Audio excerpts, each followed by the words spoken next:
Hello everyone, hope you are doing very well. Let's continue the SF 500 audit evidence. हमने chapter 5 audit evidence में उसका सबसे पहला SF 500 है वो स्टार्ट किया था प्रीवियस लेक्चर में। ऑडिट एविडेंस काफ़ी बेसिक पार्ट है। ऑडिट करने के लिए हमारा जो मेनली जो हमारा एफर्ट्स लगते हैं वो ऑडिट एविडेंसेस कलेक्ट करना और उसको इवेल्युएट करने में टाइम जाता है। ऑडिट एविडेंस क्या होता है? जो भी इंफॉर्मेशन आप यूज करते हैं, information used by the auditor to arrive at the conclusion and based on which opinion is expressed.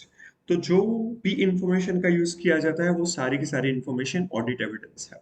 Audit evidence है वो अकाउंटिंग रिकॉर्ड्स का भी पार्ट हो सकती है, अंडरलाइंग अकाउंटिंग रिकॉर्ड्स जो भी जिसके बेसिस पर फाइनेंशियल स्टेटमेंट्स प्रिपेयर किए जाते हैं, तो उसके अंदर जितनी भी इंफॉर्मेशन है वो सब कुछ ऑडिट एविडेंस हो सकता है, ऑडिट एविडेंस कह सकते हैं। जिसमें इनवॉइसेस आ गए, कॉन्ट्रैक्ट एग्रीमेंट के जिसके बेसिस पर ट्रांजैक्शंस एग्जीक्यूट किए हैं, ट्रांजैक्शंस को रिकॉर्ड किया है, वो जो भी जर्नल एंट्रीज की है, लेजर पोस्टिंग है, सब्सिडरी बुक्स है, वो सब कुछ हमारा अकाउंट्स अंडरलाइंग फाइनेंशियल स्टेटमेंट्स बन जाएगा और वो हमारा पार्ट ऑफ ऑडिट एविडेंस हो जाएगा। इसके अलावा अदर इन्फॉर्मेशन भी हो सकती है कि जिसके बेसिस पर अकाउंटिंग नहीं होता है, फिर भी we use it as audit evidence, right? Internal control manuals हो सकती है, मिनट्स ऑफ मीटिंग्स है। एक्सटर्नल कंफर्मेशन ऑडिटर मंगवाते हैं, वो मैनेजमेंट नहीं मंगवाता है, इसीलिए वो audit evidence as other information है, उसके बेसिस पर अकाउंटिंग नहीं होता है, राइट?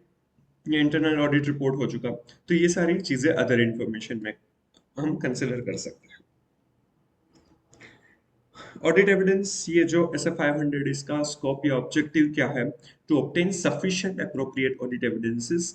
मतलब हमें पहले तो ऑडिट प्रोसीजर्स डिजाइन करनी है एंड परफॉर्म करनी है to obtain sufficient appropriate audit evidences based on which conclusion पर हम पहुंचते हैं और उसके बेसिस पर ओपिनियन एक्सप्रेस किया जाता है। तो ऐसी कौन सी ऑडिट प्रोसीजर्स हमें परफॉर्म करनी चाहिए जिससे हमें sufficient and appropriate audit evidences मिले? सफिशिएंस मतलब कि इनफ क्वांटिटी बराबर होनी चाहिए, और अप्रोप्रिएट मतलब कि quality, reliable and relevant audit evidences होने चाहिए। तो वो अचीव करने के लिए हम क्या क्या ऑडिट प्रोसीजर्स कर सकते हैं और कैसे ऑडिट एविडेंसेस हो सकते हैं, तो वो सब कुछ नेसेसरी है, राइट? ये सब कुछ हमने ऑलरेडी समझ लिया है। चलिए, अब ऑडिट प्रोसीजर्स क्या होती है वो समझना है, बट उसके पहले हम ये समझेंगे असर्शंस क्या होते हैं। असर्शंस पता है आपको?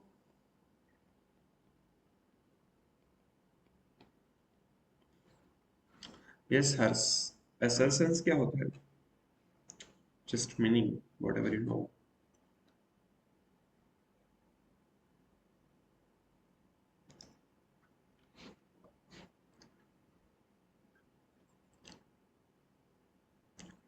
हर्ष,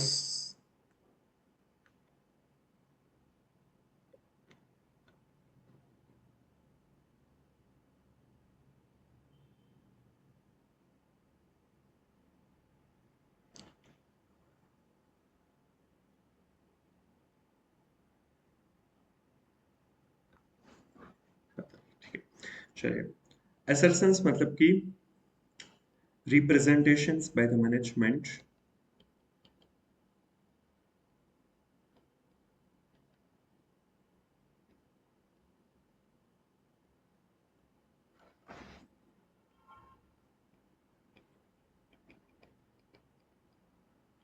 explicitly or otherwise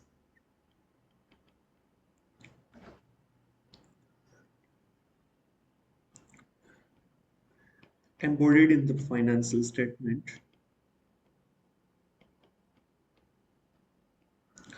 used by the auditor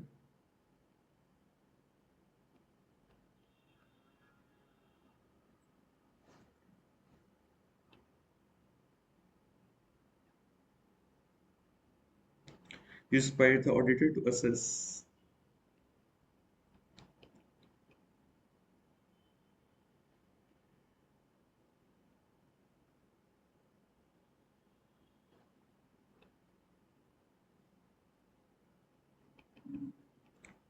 different types of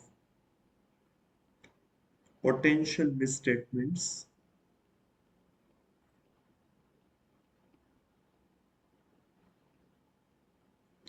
that may occur. Assertions मतलब कि representations by the management, management कुछ रिप्रेजेंट करता है। कहाँ पर वो रिप्रेजेंट किया जाता है? In the financial statement. Embodied मतलब कि included, included in the financial statements. वो एक्सप्लिसिटली, एक्सप्रेसली भी हो सकता है या फिर अदरवाइज भी हो सकता है, इम्प्लाइड भी हो सकता है। वो रिप्रेजेंटेशंस एक्सप्लिसिटली मतलब कि स्पेसिफिकली कुछ चीजें बताई है, दिखाई है, डिस्क्लोज की है बाय द मैनेजमेंट, तो वो एक्सप्लिसिट रिप्रेजेंटेशन है। कुछ नेगेटिव असर्शंस भी होते हैं, मतलब कि कुछ आइटम्स फाइनेंशियल स्टेटमेंट्स में नहीं है वो भी दिखाया जाता है। जैसे कि कंटिंजेंट लायबिलिटी नहीं है तो वो भी स्पेसिफिकली मेंशन किया जाता है। आपने अगर किसी कंपनी का फाइनेंशियल स्टेटमेंट्स देखे हो, आपने प्रिपेयर की हो या फिर उसका ऑडिट किया हो, तो आपने देखे होंगे कि कुछ डिस्क्लोजर हम स्पेसिफिकली बताते हैं कि ये चीज नहीं है। लाइक जो शेड्यूल शेड्यूल 3 के जो स्पेसिफिकली एडिशनल डिस्क्लोजर्स दिए गए हैं, तो उसमें अगर विलफुल डिफॉल्टर नहीं है कंपनी या उनका डायरेक्टर्स वगैरह, तो वो नहीं है, वो भी स्पेसिफिकली वो डिस्क्लोज किया जाता है कि company and directors are not wilful defaulter declared by the act, RBI etcetera. तो वो स्पेसिफिकली नहीं है ऐसा भी दिखाया जाता है, दैट इज एक्सप्लिसिट रिप्रेजेंटेशन। जबकि अदरवाइज मतलब अगर कुछ चीज नहीं है तो वो हम नहीं दिखा रहे हैं, दैट मीन्स ऐसा मान लिया जाएगा कि ये चीज नहीं है, ये आइटम इसके फाइनेंशियल स्टेटमेंट में नहीं है। कोई भी फिक्स्ड एसेट की आइटम सारी की सारी थोड़ी हर क्लाइंट में होगी। तो अगर उन्होंने बिल्डिंग नहीं दिखाया है तो इसका मतलब कि वो कोई भी बिल्डिंग ओन नहीं करते हैं। समझ में आ रहा है? तो वो जो भी एक्सप्लिसिट या फिर अदरवाइज है, मतलब कि जो नहीं दिखाया है वो भी एक्चुअल में नहीं ही होना चाहिए, वो हमें कंसिडर करना है। तो जो भी representation in the financial statements है बाय द मैनेजमेंट, वो ऑडिटर यूज करेगा टू असेस कि किस टाइप के पोटेंशियल मिसस्टेटमेंट्स हो सकते हैं, दैट में अगर वहां पर कौन से टाइप के मिसस्टेटमेंट्स हो सकते हैं, वो हम देखेंगे, वो कंसिडर करेंगे, तो उसे एसर्शंस कहा जाएगा। समझ में आ रहा है? मैनेजमेंट जो फाइनेंशियल स्टेटमेंट्स में दिखाता है तो उसमें क्या क्या टाइप्स के मिस स्टेटमेंट्स हो सकते हैं, उसे हम कंसिडर करेंगे, उसे एसर्शंस कहा जाएगा। राइट? ये एसर्शंस जो है उसको तीन कैटेगरीज में डिवाइड किया गया है। Transactions and events,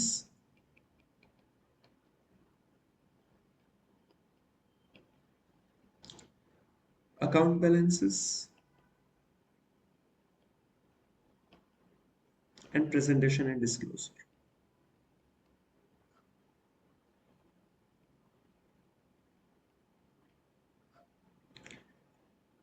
इन तीनों ही ट्रांजैक्शन एंड इवेंट्स मतलब कि जो भी ट्रांजैक्शंस ड्यूरिंग द ईयर हुए हैं, उनको वेरीफाई करने के लिए हम क्या क्या असर्शंस, वहां पर क्या क्या पोटेंशियल मिसस्टेटमेंट्स हो सकते हैं वो कंसिडर करेंगे।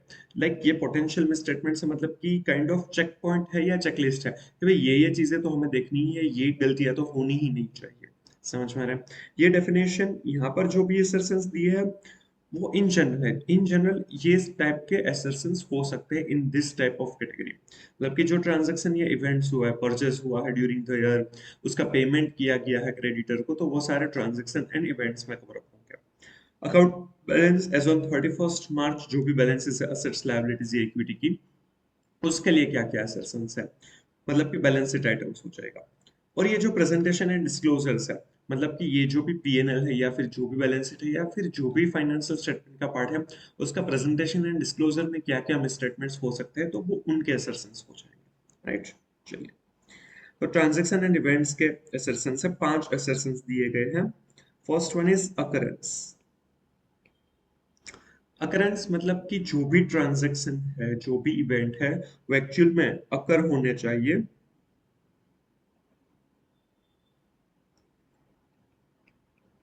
have occurred and pertain to the entity। Transaction actual में अकर्ड होने चाहिए और वो pertain to the entity होना चाहिए। हर्ष, क्या समझा सकते हो इसका मतलब क्या है?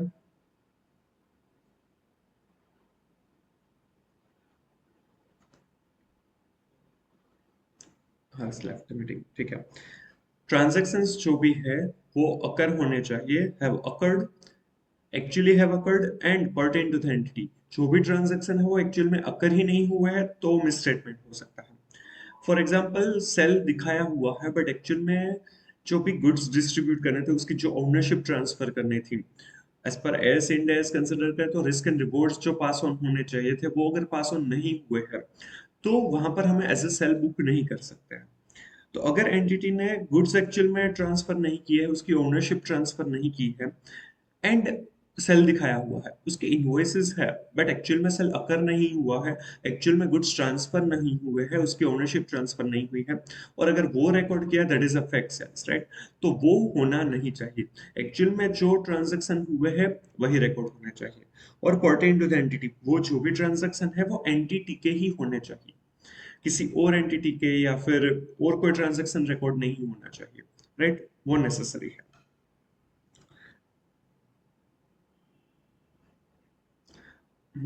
Second, occurrence, right? अब second है completeness। completeness किसे कह सकते हैं? should have been recorded, have been recorded।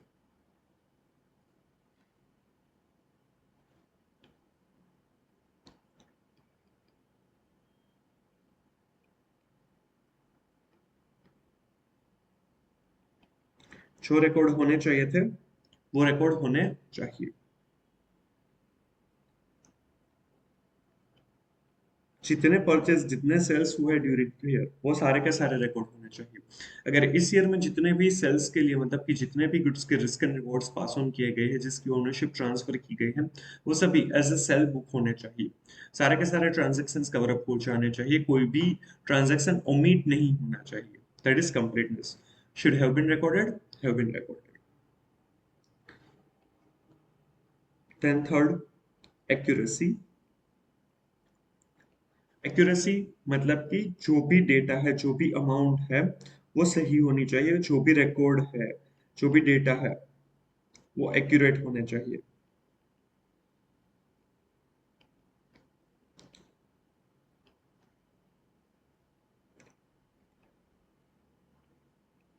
Amount गलत हो गई या फिर और कोई जीएसटी की अमाउंट गलत हो गई, सेल्स वगैरह परचेज जो है उसमें अमाउंट अगर गलत है तो वो एक्यूरेट नहीं है और वो मिस स्टेटमेंट बन जाएगा।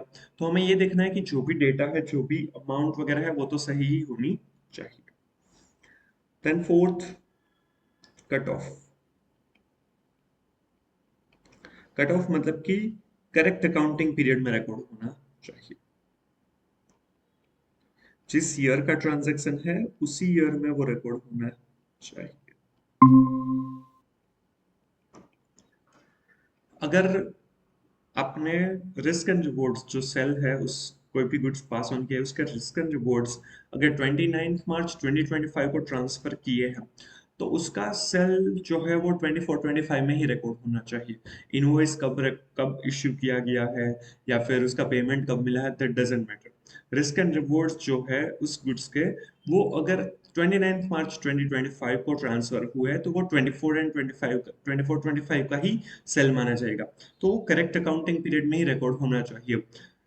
कई बार ऐसा होता है कि सेल्स का टारगेट अचीव नहीं हो रहा है तो अप्रैल मंथ के सेल्स को मार्च में दिखा दिया, या फिर ज्यादा ही प्रॉफिट हो रहा है, मतलब कि टैक्स ज्यादा भरना पड़ेगा ऐसा लग रहा है, तो ज्यादा प्रॉफिट हो रहा है तो सेल्स जो है मार्च का उसको अप्रैल में डाल दे। या फिर और कोई भी रीजन से ऐसा कुछ कर सकते हैं, करेक्ट अकाउंटिंग पीरियड में ऐसा ना हो, ऐसा हो सकता है, तो वो कट ऑफ। समझ में आ रहा है कि वो जिस पीरियड का है उसी पीरियड में होना चाहिए। वो कट ऑफ डेट है, 31 March is a cut off date कि उस दिन तक के जितने ट्रांजेक्शन हुए हैं उसी को रिकॉर्ड करना है इन दैट ईयर। तो वो नेसेसरी है। इसीलिए जनरली ईयर एंड के आसपास के ट्रांजेक्शन ज्यादा देखे जाते हैं, क्योंकि ऐसे कट ऑफ एरर होने के चांसेस ज्यादा है। तो वो कट ऑफ एरर नहीं है, वो हमें कंसिडर करना होगा। इसीलिए ईयर एंड के आसपास के ट्रांजेक्शन ज्यादा अच्छे से चेक किए जाते हैं, उसमें सबसे ज्यादा पोटेंशियल होता है कि यहाँ पर कुछ गलत हुआ है। समझ में आ रहा है? ये हम ऐसा 240 जो फ्रॉड वाला है उसमें भी ये चीजें कवर अप होगी, right? Then fifth and last, classification. जो भी ट्रांजैक्शन अकर हुए हैं उसका क्लासिफिकेशन, उसका जो रिकॉर्डिंग है वो बराबर होना चाहिए। इनकरेक्ट अकाउंट्स, कैपिटल आइटम को रेवेन्यू ट्रीट नहीं करना है, ना ही रेवेन्यू आइटम को कैपिटल ट्रीट करना है। और तो और गलत अकाउंट में भी वो शिफ्ट नहीं होना चाहिए।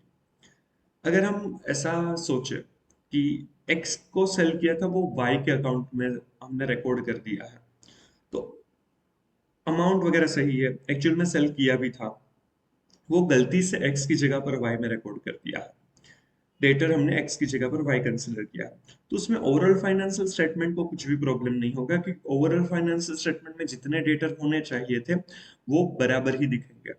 तो वहां पर वैसे देखने जाएंगे तो ये ऐसी एरर है कि जिससे फाइनेंशियल स्टेटमेंट में कोई भी फर्क नहीं पड़ेगा। ये मिस स्टेटमेंट की वजह से हम ऐसा नहीं कह सकते कि financial statement does not provide true and fair, पर हाँ, ये ध्यान में रखना होगा कि गलती से हुआ है तो ठीक है, पर अगर एक्स की जगह पर वाई में ट्रीट कर रहे हैं तो उसके पीछे कोई फ्रॉड्यूलेंट रीजन नहीं है ना, कोई ऐसा सोच नहीं रहा है ना, गलत सोच नहीं है ना, वो हमें देखना हो सकता है। वहां पर हमें प्रोफेशनल स्केप्टिसिज्म मेंटेन करनी चाहिए और देखना चाहिए कि ऐसा फ्रीक्वेंटली हो रहा है या नहीं। अगर ऐसे कोई भी हमें ट्रांजेक्शन मिलते हैं तो वो हमें देखना चाहिए, डेफिनेटली वो हमें रेक्टिफाई तो करवाना ही चाहिए, बट उसकी फ्रीक्वेंसी वगैरह भी देख सकते हैं। गलती से हुआ है एक आध बार तो ठीक है, हर बार ऐसा नहीं हो रहा है ना, क्योंकि वहां पर फ्रॉड होने के पोटेंशियल चांसेस हो सकते हैं, राइट। तो क्लासिफिकेशन करेक्ट अकाउंट में ही होना चाहिए, specifically capital revenue, revenue capital वगैरह में गलती होने के चांसेस है, उससे पीएनएल और बैलेंस शीट में डिफरेंसेस आएंगे, मतलब कि वो गलत हो सकता है तो वो मिसस्टेटमेंट ट्रीट किया जाएगा, राइट। तो ये 5 assertions related to transaction and events है। अकरेंस जो एक्चुअल में अकर हुआ है और जो पर्टेन टू द एंटिटी है वही रिकॉर्ड करना है। कंप्लीटनेस, जो रिकॉर्ड होने चाहिए वो सारे के सारे रिकॉर्ड होने चाहिए। एक्यूरेसी, अमाउंट और जो भी अदर डेटा है, जीएसटी अमाउंट है, जो भी है वो सब कुछ सही होना चाहिए, एक्यूरेट होना चाहिए। Cut off correct accounting period में ही हमें रिकॉर्ड करना है, एंड क्लासिफिकेशन करेक्ट अकाउंट्स में रिकॉर्ड करना है, right. Then account balances. Account balances है उसके 4 assertions है। एग्जिस्टेंस,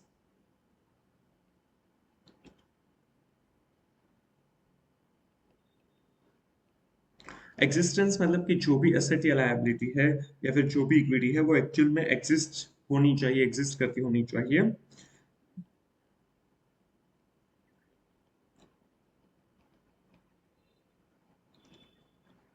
अगर फाइनेंशियल स्टेटमेंट में बिल्डिंग दिखाया है, राइट, 50 लाख रुपए का है, तो वो एक्चुअल में एग्जिस्ट करता होना चाहिए, फिजिकली वो हमें पता चलना चाहिए।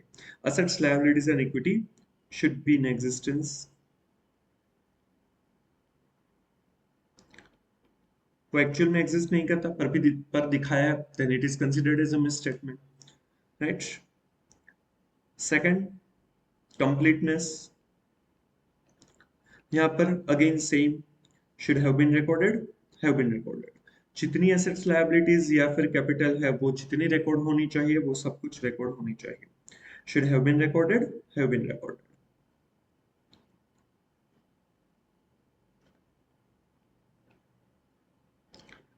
अगर वो सारी की सारी रिकॉर्ड नहीं हो रही है, मतलब कि वहां पर मिसस्टेटमेंट है। समझ में आ रहा है? जितने भी सेल्स किए हैं वो प्रॉपरली रिकॉर्ड होने चाहिए, राइट, तो वो ट्रांजैक्शन एंड इवेंट्स का कंप्लीटनेस हो जाएगा। उसके साथ डेटर्स को भी हिट होना चाहिए, तो वो भी ट्रांजैक्शन एंड इवेंट्स का होना चाहिए। और जो बैलेंसेस है, जो ईयर एंड में बैलेंसेस है, जो पेमेंट, सॉरी, रिसिप्ट हमें मिल गया फ्रॉम द डेटर्स, उसको कंसिडर करके जितना नेट बैलेंसेस है वो सारे के सारे डेटर्स की दिखानी चाहिए, तो वो अकाउंट बैलेंस का कंप्लीटनेस हो जाएगा, राइट। या फिर अगर हम बिल्डिंग का ही कंसिडर करें एग्जांपल, तो जितने भी बिल्डिंग्स है वो सारे के सारे हमें कंसिडर करने चाहिए। वो ऐसा नहीं होना चाहिए कि वो रिकॉर्ड करना रह गया। समझ में आ रहा है?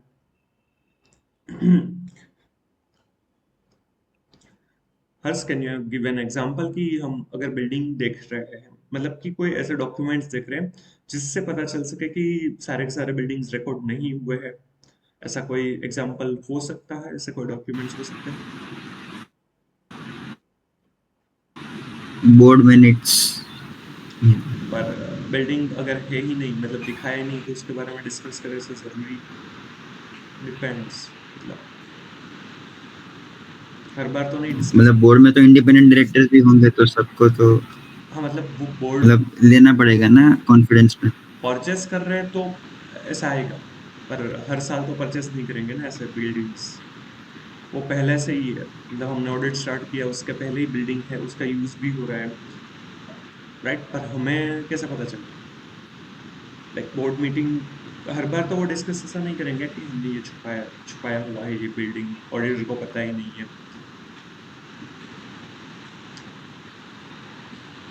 समझ में आ रहा है? हमें चेक क्या करना है? मतलब कौन से ऐसे डॉक्यूमेंट्स हो सकते हैं जिससे शायद पता चले कि जो बिल्डिंग हमने नहीं, मतलब क्लाइंट ने नहीं दिखाया है पर दिखाया नहीं है, ऐसे कोई डॉक्यूमेंट्स हो सकते हैं। हमारा तब ये पर्पस है भी नहीं कि हमें बिल्डिंग की कंप्लीटनेस चेक करनी है, क्योंकि वो पहले से नहीं पता चल सकता। मतलब लाइक क्या नहीं है वो हमें डायरेक्टली पता चल सके ऐसा नहीं होगा ना, वो हम दूसरे डॉक्यूमेंट्स देखते हैं ना तब शायद पता चल सकता है। समझ में आया मेरा डाउट? क्वेश्चन? डाउट नहीं, क्वेश्चन।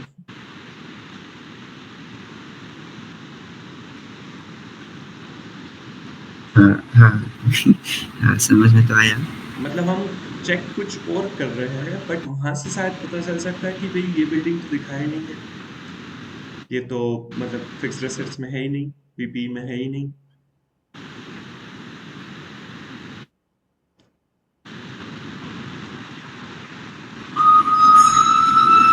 फिजिकल वेरिफिकेशन नहीं, पता नहीं चल सकता ना। फिजिकल वेरिफिकेशन से बिल्कुल पता नहीं चलेगा ना, वो हमें दिखाएंगे ही नहीं ना। जो उनका नहीं है वो तो हमें हाँ, वो दिखाएंगे। दिखाएगा ही नहीं हमको।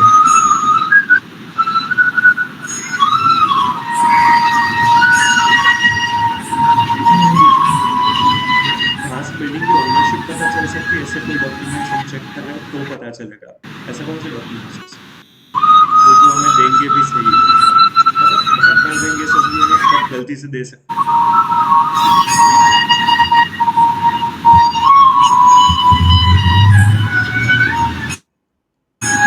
बिल्डिंग के प्रॉपर्टी पेपर्स। प्रॉपर्टी पेपर तो वो नहीं देंगे ना, वो तो ऐसे नॉर्मली नहीं, कैजुअली नहीं दे सकते, काम के अंदर ही देंगे। टाइटल डीड्स हो गया या फिर दस्तावेज, मतलब किसी आईडी प्रूफ हो गया, वो तो हमें हाँ। तुम्हारा ही फोन बज रहा है शायद।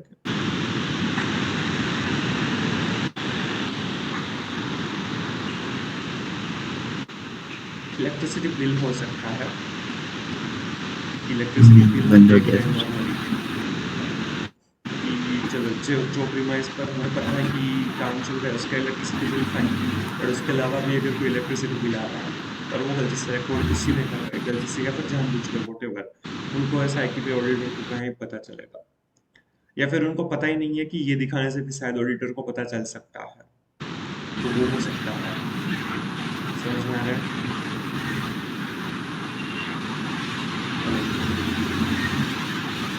हेलो? नहीं लगा, लेकिन अगर वो बिल्डिंग ही उसमें रिकॉर्ड नहीं कर रहे तो बिल भी, अगर स्मार्ट है तो नहीं करेंगे। स्मार्ट है तो नहीं करेंगे, मैं वही बता रहा हूँ ना। अगर ये मतलब एवरी टाइम पॉसिबल नहीं है, बट वो गलती से आने के चांसेस है, वो एवरी ईयर बिल तो आएगा, एवरी मंथ आएगा एक्चुअली, तो वो हो सकता है कि वो बिल रिकॉर्ड कर रहे हैं, एक्सपेंस रिकॉर्ड कर रहे हैं।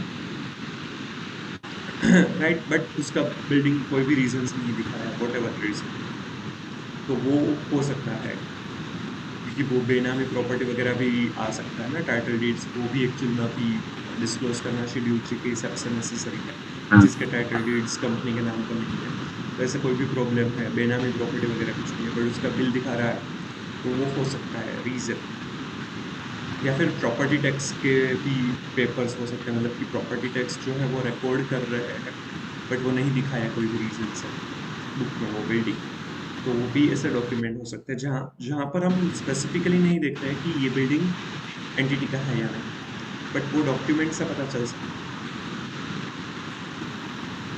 समझ में आया या नहीं? बराबर, हाँ।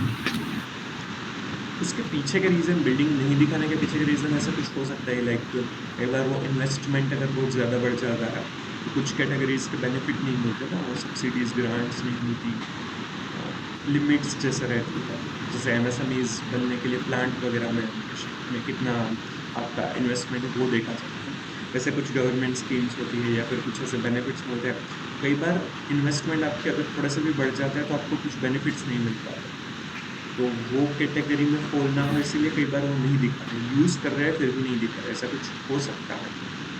पर उसके एक्सपेंसेस भी उनको छुपाने हैं, वो उनको शायद याद ना आए, ऐसा हो सकता है।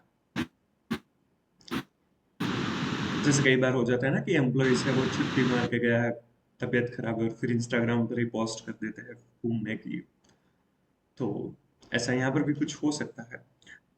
और तब हमें प्रोफेशनल स्केप्टिसिज्म मेंटेन करनी है। मतलब ऐसा नहीं कर सकते कि हम डॉक्यूमेंट्स जो देख रहे हैं उसी के ऊपर एकदम फोकस से देखेंगे। हमारा तो पर्पस है कि भाई इलेक्ट्रिसिटी बिल, उसके अलावा हम कुछ नहीं देखेंगे। इतना भी हमें अर्जुन नहीं बनना है, इतना भी फोकस्ड, हमें तो अपना दिमाग खुला रखना है। और क्या क्या पॉसिबिलिटीज होती है, समझ में आ रहा है?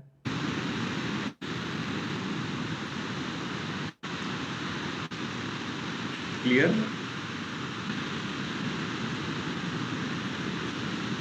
Okay, then rights and obligation. Yes sir. Okay, third जो एसेसन हो सकता यस यस क्लियर। है, ओके, थर्ड एसेसन हो सकता है राइट्स एंड ऑब्लिगेशन। जो भी एसेट्स है वो क्लाइंट, जो भी एंटिटी है उन्हीं का उसके ऊपर राइट होना चाहिए।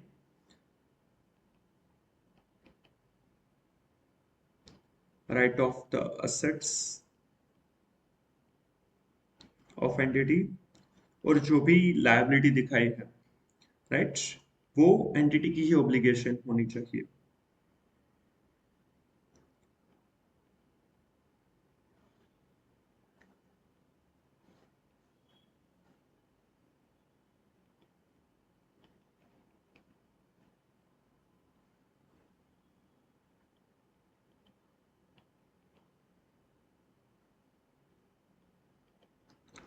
मतलब कि जो भी बिल्डिंग दिखाया है, राइट, एंटिटी ने, तो उसकी ओनरशिप एंटिटी के पास ही होनी चाहिए।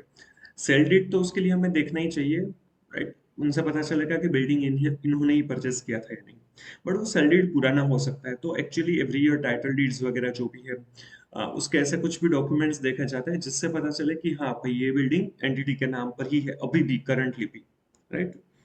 राइट, तो लायबिलिटीज जो भी है या फिर जो भी असेट्स वगैरह है, तो उसके राइट्स एंड ऑब्लिगेशंस है वो कंसिडर किए जाते हैं, वो देखे जाते हैं। Then fourth and last, valuation and allocation. जो भी अमाउंट हम दिखा रहे हैं, राइट, वो बराबर होने चाहिए। Valuation should be proper. अगर बिल्डिंग की ही बात करें तो बिल्डिंग में डेप्रिसिएशन वगैरह सब कुछ बराबर होना चाहिए। अगर वो उसको रिवैल्यू किया है तो वो सब कुछ बराबर होना चाहिए। तो जो अमाउंट बैलेंस शीट में दिख रही है असेट्स लायबिलिटीज कैपिटल की, वो सब कुछ बराबर होना चाहिए। तो ये चार assertions related to account balance है, एक्चुअल में वो एग्जिस्ट होनी चाहिए कंप्लीट। जितने भी असेट्स लायबिलिटीज दिखाने हैं वो सब कुछ आ जाने चाहिए। असेट्स के ऊपर का राइट एंटिटी का ही होना चाहिए, और वो जो भी लायबिलिटीज है वो एंटिटी की ही ऑब्लिगेशन होनी चाहिए। वैल्यूएशन एंड अलोकेशन, जो भी अमाउंट है वो बराबर होनी चाहिए, राइट। Then presentation and disclosure. Presentation और डिस्क्लोजर पीएनएल और बैलेंस शीट आइटम का ही रहता है, राइट। तो उसके लिए इनके जो असर्शंस है उसी का कॉम्बिनेशन आ जाएगा। जैसे कि अकरेंस है ट्रांजैक्शन एंड इवेंट्स में, मतलब कि एक्चुअल में अकर होना चाहिए, वैसा ही यहाँ पर बैलेंस, अकाउंट बैलेंस में कौन सा असर्शन ऐसा है, राइट्स एंड ऑब्लिगेशन। तो account occurrence and rights and obligation जो है ये इनका असर्शन बन जाएगा। मतलब कि जो भी ट्रांजैक्शन इवेंट्स या फिर जो भी राइट्स, जो भी एसेट्स लायबिलिटीज है जो एंटिटी के है, उसको प्रेजेंट और डिस्क्लोज होना चाहिए, उतने ही रिकॉर्ड होने चाहिए, उतने ही डिस्क्लोज होने चाहिए। Occurrence and rights and obligation, जितने भी ट्रांजैक्शन इवेंट्स या फिर जो भी असेट्स लायबिलिटीज है वो सब कुछ एंटिटी के ही होने चाहिए, वो सारे के सारे रिकॉर्ड होने चाहिए। सेकंड, ये occurrence and rights and obligation हो गया। सेकंड, जो भी कंप्लीटनेस तीनों में ही कॉमन होगा। तो यहाँ पर क्या हो जाएगा, जितने डिस्क्लोज होने चाहिए थे, जितने इंक्लूड होने चाहिए थे, वो सारे के सारे इंक्लूड होने चाहिए। जितने भी प्रेजेंटेशन डिस्क्लोजर करना है वो सारे के सारे एक्चुअल में डिस्क्लोज होने चाहिए, इंक्लूड होने चाहिए, completeness. Third, classification and understandability. जो भी जिस तरह से क्लासिफाई होना चाहिए उसी तरीके से क्लासिफाई हुआ होना चाहिए। Like capital, revenue, short term, long term, non current, current, उसमें जो भी क्लासिफिकेशन करते हैं वो सब कुछ बराबर होना चाहिए। और अंडरस्टैंडेबिलिटी, जो भी प्रेजेंटेशन या डिस्क्लोजर हम दे रहे हैं तो वो अंडरस्टैंडेबल होना चाहिए, वो सामने वाले को समझ में आना चाहिए। जितने भी शेड्यूल 3 एस इंड एस या और जो भी आपको एप्लीकेबल एफआरएफ है वो आपको एप्लीकेबल है तो उसके हिसाब से तो डिस्क्लोजर करना ही है। बट अगर मैनेजमेंट को ऐसा लग रहा है कि यूजर्स के लिए और ज्यादा डिस्क्लोजर देना जरूरी है तो वो भी डिस्क्लोजर्स ऐड होने चाहिए, तो उस तरीके से होने चाहिए। अगर कुछ भी एम्बिग्यूअस लग रहा है, समझ में नहीं आ रहा है, क्लियर नहीं लग रहा है, तो उसमें ज्यादा डिस्क्लोजर्स भी, ज्यादा प्रेजेंटेशन भी कर सकते हैं। And last, accuracy and valuation. जो भी अमाउंट वगैरह डिस्क्लोज कर रहे हैं, जो भी डेटा हम डिस्क्लोज कर रहे हैं, वो सब कुछ बराबर होना चाहिए। वहां पर गलती हो सकती है कि उन्होंने डिस्क्लोज कुछ अलग किया है, गलत किया है, तो वो नहीं हुआ है, वो भी हमें देखना है, तो ये पोटेंशियल मिसस्टेटमेंट हो सकता है। समझ में आ रहा है? तो ये तीनों कैटेगरीज में असर्शंस को डिवाइड किया गया है, राइट? ट्रांजैक्शन एंड इवेंट्स के लिए occurrence, completeness, accuracy, cut off and classification. Exist account balances के लिए existence, completeness, rights and obligation, valuation and allocation. And presentation and disclosure के लिए occurrence and rights and obligation, completeness, classification and understandability and accuracy and valuation। Generally जब भी अगर आपने audit कहीं पर भी किया है तो क्या होता है, जनरली ये दो ही क्लासिफिकेशन आपको देखने को मिलता है, ट्रांजैक्शन एंड इवेंट्स के एंड अकाउंट बैलेंसेस के, क्योंकि प्रेजेंटेशन एंड डिस्क्लोजर एक्चुअली उन्हीं दोनों का पार्ट है। बट थ्योरेटिकली तीनों को ही अलग अलग दिखाया है। बाकी ये प्रेजेंटेशन एंड डिस्क्लोजर ये दोनों में कवर अप हो ही जाते हैं, उन्हीं का प्रेजेंटेशन एंड डिस्क्लोजर है तो वो उनके साथ कवर अप हो जाता है, राइट? आपने जनरली अगर कोई भी चेकलिस्ट वगैरह आपकी फॉर्म में बनाते हैं जो नेसेसरी है, एसएस वगैरह है कि जो भी आपके ऑडिट हो रहा है, तो उसमें एसर्शंस भी एक इम्पोर्टेंट पार्ट है आपको, क्योंकि चेकलिस्ट में क्या होता है कि आपको प्रोसीजर्स बताई गई है कि भाई ये करना है, तो उसके साथ उसके असर्शंस क्या है वो भी दिखाया जाता है, जैसे कि वो लिखा जाता है। आपने देखा होगा असर्शंस अकरेंस के लिए ओ ऐसा क्लासिफाई करते हैं, कंप्लीटनेस के लिए मुझे एग्जैक्टली याद नहीं है बट वो अलग अलग हो सकता है, क्योंकि यहाँ पर सी बहुत बार आ रहा है तो कई बार इसको सी करते हैं तो इनको सी ओ करते हैं। एक्यूरेसी के लिए ए यूज करते हैं, क्लासिफिकेशन के लिए भी करते होंगे, मुझे एग्जैक्टली पता नहीं है क्या होता है, डिपेंड करता है। एक्सिस्टेंस के लिए ई यूज करते हैं, राइट? राइट्स एंड ऑब्लिगेशंस के लिए आर ओ यूज किया जाता है, वैल्यूएशन एंड एलोकेशन के लिए वी ए यूज किया जाता है। तो जनरली ऐसे शॉर्ट फॉर्म यूज करते हैं ताकि किसका कौन सा असर्शन है वो पता चल सके। तो ये चेकलिस्ट में इसका शॉर्ट फॉर्म यूज किया जाता है कि ये किस लिए कर रहा है। तो असर्शन नेसेसरी है, प्रैक्टिकली भी यूज किया जाता है, और कोई भी चीज में ये सारे पोटेंशियल मिसस्टेटमेंट्स हो सकते हैं, तो ये पोटेंशियल मिसस्टेटमेंट्स को हमें कंसिडर करना रहेगा कि ये तो एटलीस्ट हमें चेक करने ही है। ये अलग अलग ऑडिट प्रोसीजर्स के थ्रू हम देख सकते हैं कि भाई ये असर्शंस, मतलब कि ये मिसस्टेटमेंट्स यहाँ पर कुछ भी नहीं हुए है ना। समझ में आ रहा है? आइडिया आ रहा है? चलिए, ये लिख लीजिए, इसके बाद हम आगे समझते हैं। Yes sir.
स्क्रॉल डाउन कर दी ना।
Done sir.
Done. Done sir.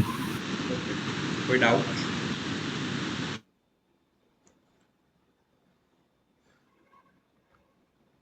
कोई डाउट?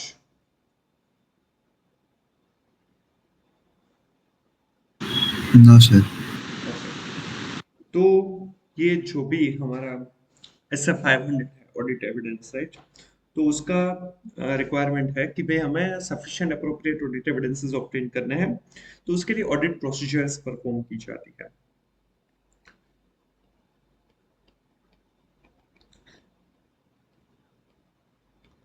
तो मेनली जो ऑडिट प्रोसीजर्स रहती है वो दो टाइप की रहती है।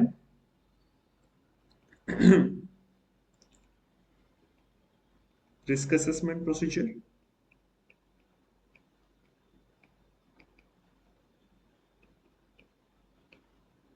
And further audit procedures.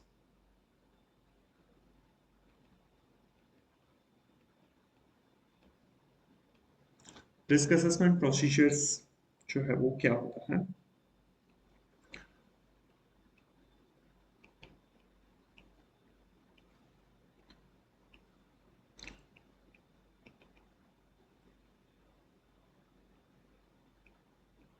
Audit procedures designed and performed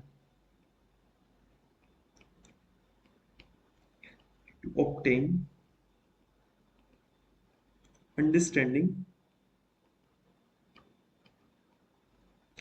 of the entity and its environment,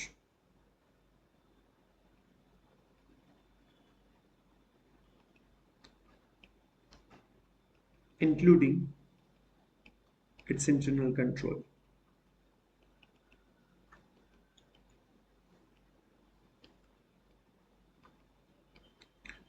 To identify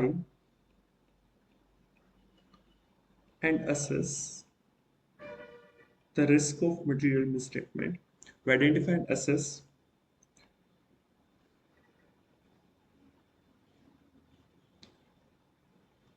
the risks of material misstatement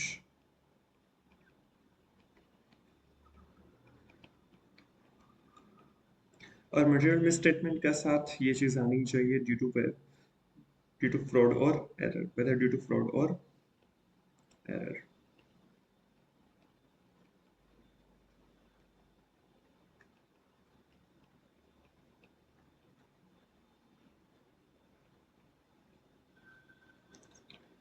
At financial statement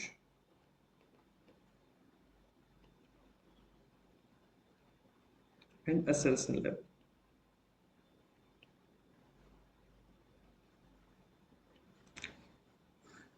Audit procedures designed and performed to obtain understanding of the entity. Entity क्या business करते हैं, उनका main suppliers कौन है, main main customers कौन है, कहाँ पर मार्केट होता है, किस टाइप की प्रोडक्ट्स हैं, किस तरह से मैन्युफैक्चरिंग वगैरह करते हैं, क्या सर्विसेज प्रोवाइड करते हैं, ट्रेडिंग करते हैं तो किस तरह से करते हैं, किस चीज़ का करते हैं, वो सब कुछ एनडीटी के बारे में जितना जानना हमारे लिए जरूरी है वो सब कुछ हम समझेंगे, इन डिटेल समझेंगे। प्लांट विजिट करेंगे, कहाँ कहाँ पर उनकी ब्रांचेस है, राइट? वो ब्रांचेस सेंट्रलाइज्ड है, डिसेंट्रलाइज्ड है, इन्वेंटरी किस टाइप्स की है, राइट? वो प्रोडक्शन प्रोसीजर पूरा देखेंगे इन डिटेल। ये सब कुछ जानना हमारे लिए क्यों जरूरी है? क्योंकि उससे हमें पता चलेगा कि यहाँ पर बिजनेसेस क्या होता है और उसके बेसिस पर किस टाइप के ट्रांजैक्शन इवेंट्स, किस टाइप की बैलेंसेस हो सकती है। समझ में आ रहा है? कहाँ से फाइनेंस मिल रहा है, कहाँ पर वो इन्वेस्टमेंट करते हैं, उनसे होल्डिंग सब्सिडरी पता चल सकता है, रिलेटेड पार्टीज पता चल सकता है, राइट? सारी की सारी जो इम्पोर्टेंट चीजें हैं, राइट, क्लाइंट के बारे में, एंटिटी के बारे में, वो हमें समझना है, उसको समझना है। वो बिजनेस क्या करते हैं, कहाँ से पैसे आते हैं, कहाँ पर वो पैसे जाते हैं, प्रोडक्ट्स क्या है, कस्टमर, सप्लायर, सब कुछ हमें इन डिटेल समझना है, क्योंकि उनसे बहुत सारी चीजें पता चल सकती हैं, बहुत सारे रिस्क क्या हो सकते हैं वो पता चल सकता है। समझ में आ रहा है? तो ये एंटिटी को समझना हो गया। इस और तो और एनवायरनमेंट भी समझेंगे, मतलब कि जो एंटिटी का हम ऑडिट करने वाले हैं, कर रहे हैं, उसका वहां पर कल्चर वगैरह क्या है, एथिक्स वगैरह किस तरह से पास ऑन होते हैं, एम्प्लॉयज का सेटिस्फेक्शन या डिससेटिस्फेक्शन कितना है, कैसा है, उनका बिहेवियर वगैरह क्या है, एम्प्लॉयर जो है, जो क्लाइंट है, मैनेजमेंट है, अपर मैनेजमेंट है, वो लोअर मैनेजमेंट को किस तरह से ट्रीट करते हैं, उनको के साथ किस तरह से लाइक एथिक्स पास ऑन करते हैं, उनको वहां पर गवर्नेंस वगैरह क्या है, वो सारी पॉलिसीज क्या है, वो भी समझना जरूरी है। क्योंकि अगर अपर मैनेजमेंट इतना एथिकल नहीं है तो हम एक्सपेक्ट नहीं कर सकते कि उनका लोअर मैनेजमेंट भी इतना एथिकल हो टूवर्ड्स एम्प्लॉयर एज वेल। क्योंकि कई बार ऐसा होता है कि भाई एम्प्लॉयज जो भी हो वो ऐसा मान सकते हैं कि भाई हमारे जो बॉस लोग हैं वही अच्छे से कर नहीं रहे, वो भी कस्टमर्स को चीट करते हैं, तो हम उनको चीट कर लेंगे तो क्या ही हो जाएगा। और उस वजह से हो सकता है कि जो क्लाइंट है वहां पर कुछ फ्रॉड वगैरह हो, कुछ मिसस्टेटमेंट्स हो सकते हैं, इंक्लूडिंग इंटरनल कंट्रोल। और तो और साथ में हमें इंटरनल कंट्रोल्स भी समझना जरूरी है कि क्या क्या इंटरनल कंट्रोल यहाँ पर है, किस किस जगह पर रखे हैं। हमें यहाँ पर इंटरनल कंट्रोल्स को वेरीफाई नहीं करना है, चेक नहीं करना है, बट कितने हैं, क्या है, समझना है। तो हम एंटिटी को समझेंगे, एनवायरनमेंट को समझेंगे। सी एनवायरनमेंट को समझना जरूरी, मैंने एक पॉइंट बताया कि भाई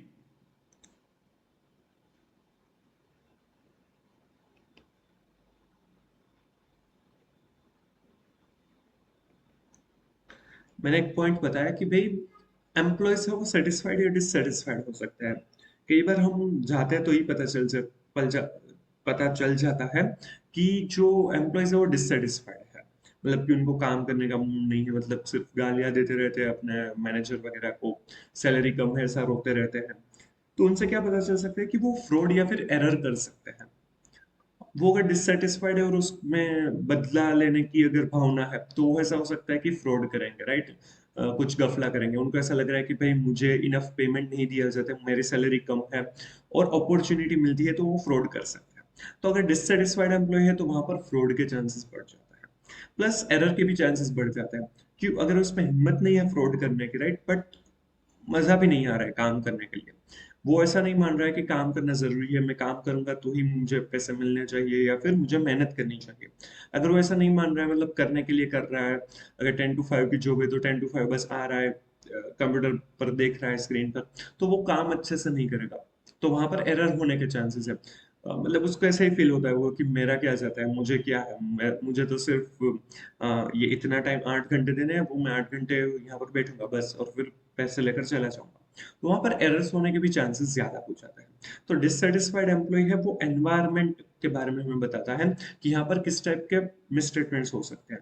अगर ऐसा कोई भी हमें एम्प्लॉई के बारे में पता चल रहा है कि वो डिससेटिस्फाइड है और वहां पर फ्रॉड या एरर होने के चांसेस है, तो वो यूजर के जितने भी ट्रांजेक्शन हैं या फिर उसमें से हमें सैंपल्स सिलेक्ट करने चाहिए, क्योंकि वो पोटेंशियल रिस्क एरिया हो जाता है। समझ में आ रहा है। एंटिटी किस टाइप का बिजनेस कर रही है, उसका डिपेंडेंसी फॉरेन कंट्रीज के ऊपर कितना है, इंपोर्ट एक्सपोर्ट कितना हो रहा है, कौन से वो इंडस्ट्री में है, क्योंकि कुछ इंडस्ट्री के रूल्स होते हैं, कई बार इंडस्ट्री को कुछ स्पेसिफिक न्यूज, कुछ स्पेसिफिक पॉलिसीज लोग है वो अफेक्ट करते हैं, तो उनका हिट कितना होता है। मार्केट में भी कई बार ऐसा होता है कि कुछ मार्केट अच्छे है चल रहे, कुछ मार्केट में रिसेशन चल रहा है, तो उसकी इम्पैक्ट वहां पर भी आएगी। कोई गवर्नमेंट की ऐसी पॉलिसीज है तो उसका भी इम्पैक्ट वहां पर आएगा। तो वो सारी चीजें हमें कंसिडर करनी है, इसीलिए ये सारी चीजें समझना जरूरी है। यहाँ पर गोइंग कंसर्न किसी रीजन से अफेक्ट होगा या फिर वहां पर और कोई मिसस्टेटमेंट हो सकते हैं, वहां पर गलत कुछ कर सकते हैं, तो वो सारी चीजों के लिए हमें एंटिटी को समझना, उसके एनवायरनमेंट को समझना जरूरी है। इंटरनल कंट्रोल को समझेंगे तभी उसको अच्छे से टेस्ट कर पाएंगे कि वो बराबर है या नहीं। ये सारी चीजें हमें क्यों समझना है, टू आइडेंटिफाई कि भाई किस टाइप के आपके रिस्क हो सकते हैं, यहाँ पर किस टाइप के रिस्क ऑफ मटेरियल मिसस्टेटमेंट है, और तो और असेस करना है कि वो रिस्क कितना है। अगर ज्यादा रिस्क है तो वहां पर हमें ज्यादा अच्छे से प्रोसीजर्स करनी रहेगी। तो वो रिस्क क्या है और कितने हैं वो हमें आइडेंटिफाई और असेस करना है। Risk of material misstatement whether due to fraud और एरर, राइट। रिस्क दोनों तरीके से हो सकते हैं, फ्रॉड या फिर एरर। तो वो कौन से टाइप के रिस्क हो सकते हैं और कितने हैं वो हमें कंसिडर करना है। वो at the financial statement and assertion level. Financial statement मतलब कि पूरे फाइनेंशियल स्टेटमेंट को अफेक्ट करते हैं कि ये जो एंटिटी में ये जो चीज है इस वजह से पूरे के पूरे फाइनेंशियल स्टेटमेंट में मिसस्टेटमेंट्स हो सकते हैं। या फिर एसर्शन लेवल पर, एसर्शंस जो हमने अभी समझे, राइट, तो वो जो फाइनेंशियल स्टेटमेंट की एक एक आइटम है उसके एक एक एसर्शन पर भी रिस्क हो सकता है कि भाई यहाँ पर एक्यूरेसी गलत हो सकती है, यहाँ पर कंप्लीटनेस नहीं होगी ऐसा लग रहा है। सेल्स मैनेजर जो है, सेल्स डिपार्टमेंट है, वो सेल्स पर्सन को बहुत ही ज्यादा टाइट टारगेट्स दिए जाते हैं। तो वहां पर ऐसा हो सकता है कि सेल्स पर्सन अगर जो सेल्स टारगेट अचीव नहीं करते हैं, कर पाते हैं, तो वो कई बार अप्रैल मंथ का मार्च में ट्रांसफर कर दे, ऐसा हो सकता है। मतलब कि कट ऑफ का इश्यू आ सकता है, इवन अकरेंस का भी आ सकता है कि एक्चुअल में सेल नहीं किया है बट ऑन पेपर दिखाया हुआ है। तो अगर टारगेट्स काफी अनरीजनेबल लगते हैं, नहीं अचीव हो पाए ऐसा लग रहा है, एम्प्लॉयज से डिस्कस करके ऐसा पता चल रहा है कि वहां पर ये सेल्स कभी भी अचीव हो ही नहीं सकते, बट इसकी एक्सपेक्टेशन बहुत ज्यादा है और अगर हम अचीव नहीं करते हो तो हमारी जॉब पर बन जाती है। तो कई बार ऐसा हो सकता है कि सेल्स पर्सन है वो फ्रॉड कर सकते हैं, एक्चुअल में ट्रांजेक्शन अकर ही ना हुए है वो दिखाते हैं, या फिर जो ट्रांजेक्शन नेक्स्ट ईयर में हुए हैं उसको इस ईयर में दिखाते हैं, तो कट ऑफ या अकरेंस में गलती हो सकती है। तो ये असर्शन लेवल के रिस्क हो जाते हैं। समझ में आ रहा है? तो ये रिस्क असेसमेंट प्रोसीजर है, ये जनरली एज पर ऐसे 315 किया जाता है। ऐसा 315 में रिस्क असेसमेंट प्रोसीजर के ऊपर ही फोकस किया गया है। रिस्क हमें असेस करना है through understanding of the entity in its environment and including it's internal control, right? तो वो रिस्क असेसमेंट प्रोसीजर हो जाएगा। तो एज पर ऐसा 315 किया जाता है। ये जो ऐसे 315 के हिसाब से जो हमने रिस्क असेस किया कि भाई कितना रिस्क हो सकता है, उसके बेसिस पर हम फर्दर ऑडिट प्रोसीजर करेंगे। जनरली रिस्क असेसमेंट प्रोसीजर है वो फर्स्ट ईयर में तो की ही जाती है। जब भी हम पहली बार ऑडिट कर रहे हैं तब तो हमें रिस्क असेसमेंट प्रोसीजर करनी ही चाहिए, क्योंकि पहली बार ऑडिट कर रहे हैं तो हमें पूरे अंडरस्टैंडिंग एंटिटी के बारे में लेनी जरूरी है और उसके बेसिस पर रिस्क असेस करना जरूरी है। नेक्स्ट ईयर ऑनवर्ड्स जहां जहां पर भी चेंजेस हुए हैं वो हमें कंसिडर करने चाहिए। बाकी पूरा रिस्क असेसमेंट प्रोसीजर करना जरूरी नहीं बनता है, डिपेंड करता है कितना आपको चेक करना है, वो ऑडिटर्स प्रोफेशनल जजमेंट के ऊपर डिपेंड करता है। ये जो रिस्क असेसमेंट प्रोसीजर के बेसिस पर जो हम रिस्क असेस करते हैं, वो रिस्क भी कैसा है, जजमेंटल है। वो प्रिसाइजली कभी भी हम नहीं कह सकते कि इतना रिस्क है ये वही होगा। वो जजमेंटल है क्योंकि हमने देखा है, समझा है, उसके बेसिस पर किया है। एक्चुअल में कुछ अलग भी हो सकता है, तो एक्चुअल में वो रिस्क उतना ही है या नहीं वो जानने के लिए, और जो भी रिस्क हमें लग रहा है उसको हो सके रीजनेबल लेवल पर हमें लोअर लेकर लो करना है, तो उसके लिए हमें फर्दर ऑडिट प्रोसीजर्स परफॉर्म करनी रहती है। ये फर्दर ऑडिट प्रोसीजर जो है वो जनरली ऐसे 330 के हिसाब से की जाती है। ऐसे 330 मतलब कि जो भी हमने ऐसे 315 में रिस्क असेस किए हैं उसको रिस्पोंड किया जाता है। जो भी ऐसे 315 में हमने रिस्क असेस किए हैं उसको रिस्पोंड किया जाता है थ्रू फर्दर ऑडिट प्रोसीजर। जो भी रिस्क हमने असेस किया है उसको किस तरह से हम लोअर लेवल पर लेकर आ सके जिससे हमारा ऑडिट रिस्क कम हो सके और जो भी हम ओपिनियन एक्सप्रेस करें वो अप्रोप्रिएट हो इन दिस सिचुएशन, राइट? तो वो ऐसे 330 के हिसाब से किया जाता है further audit procedures. Further audit procedures में दो प्रोसीजर्स कवर अप होती है, test of controls and substantive audit procedure.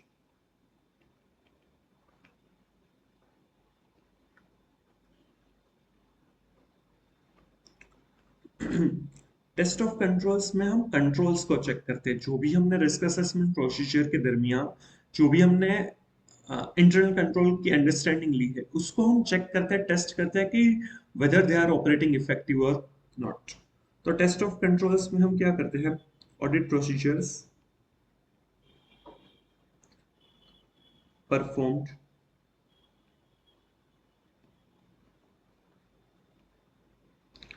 to obtain audit evidences about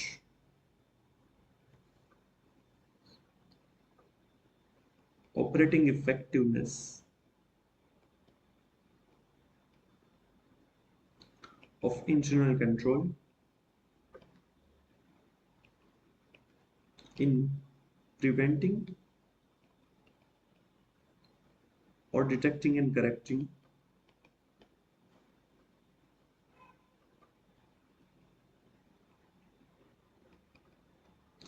material misstatement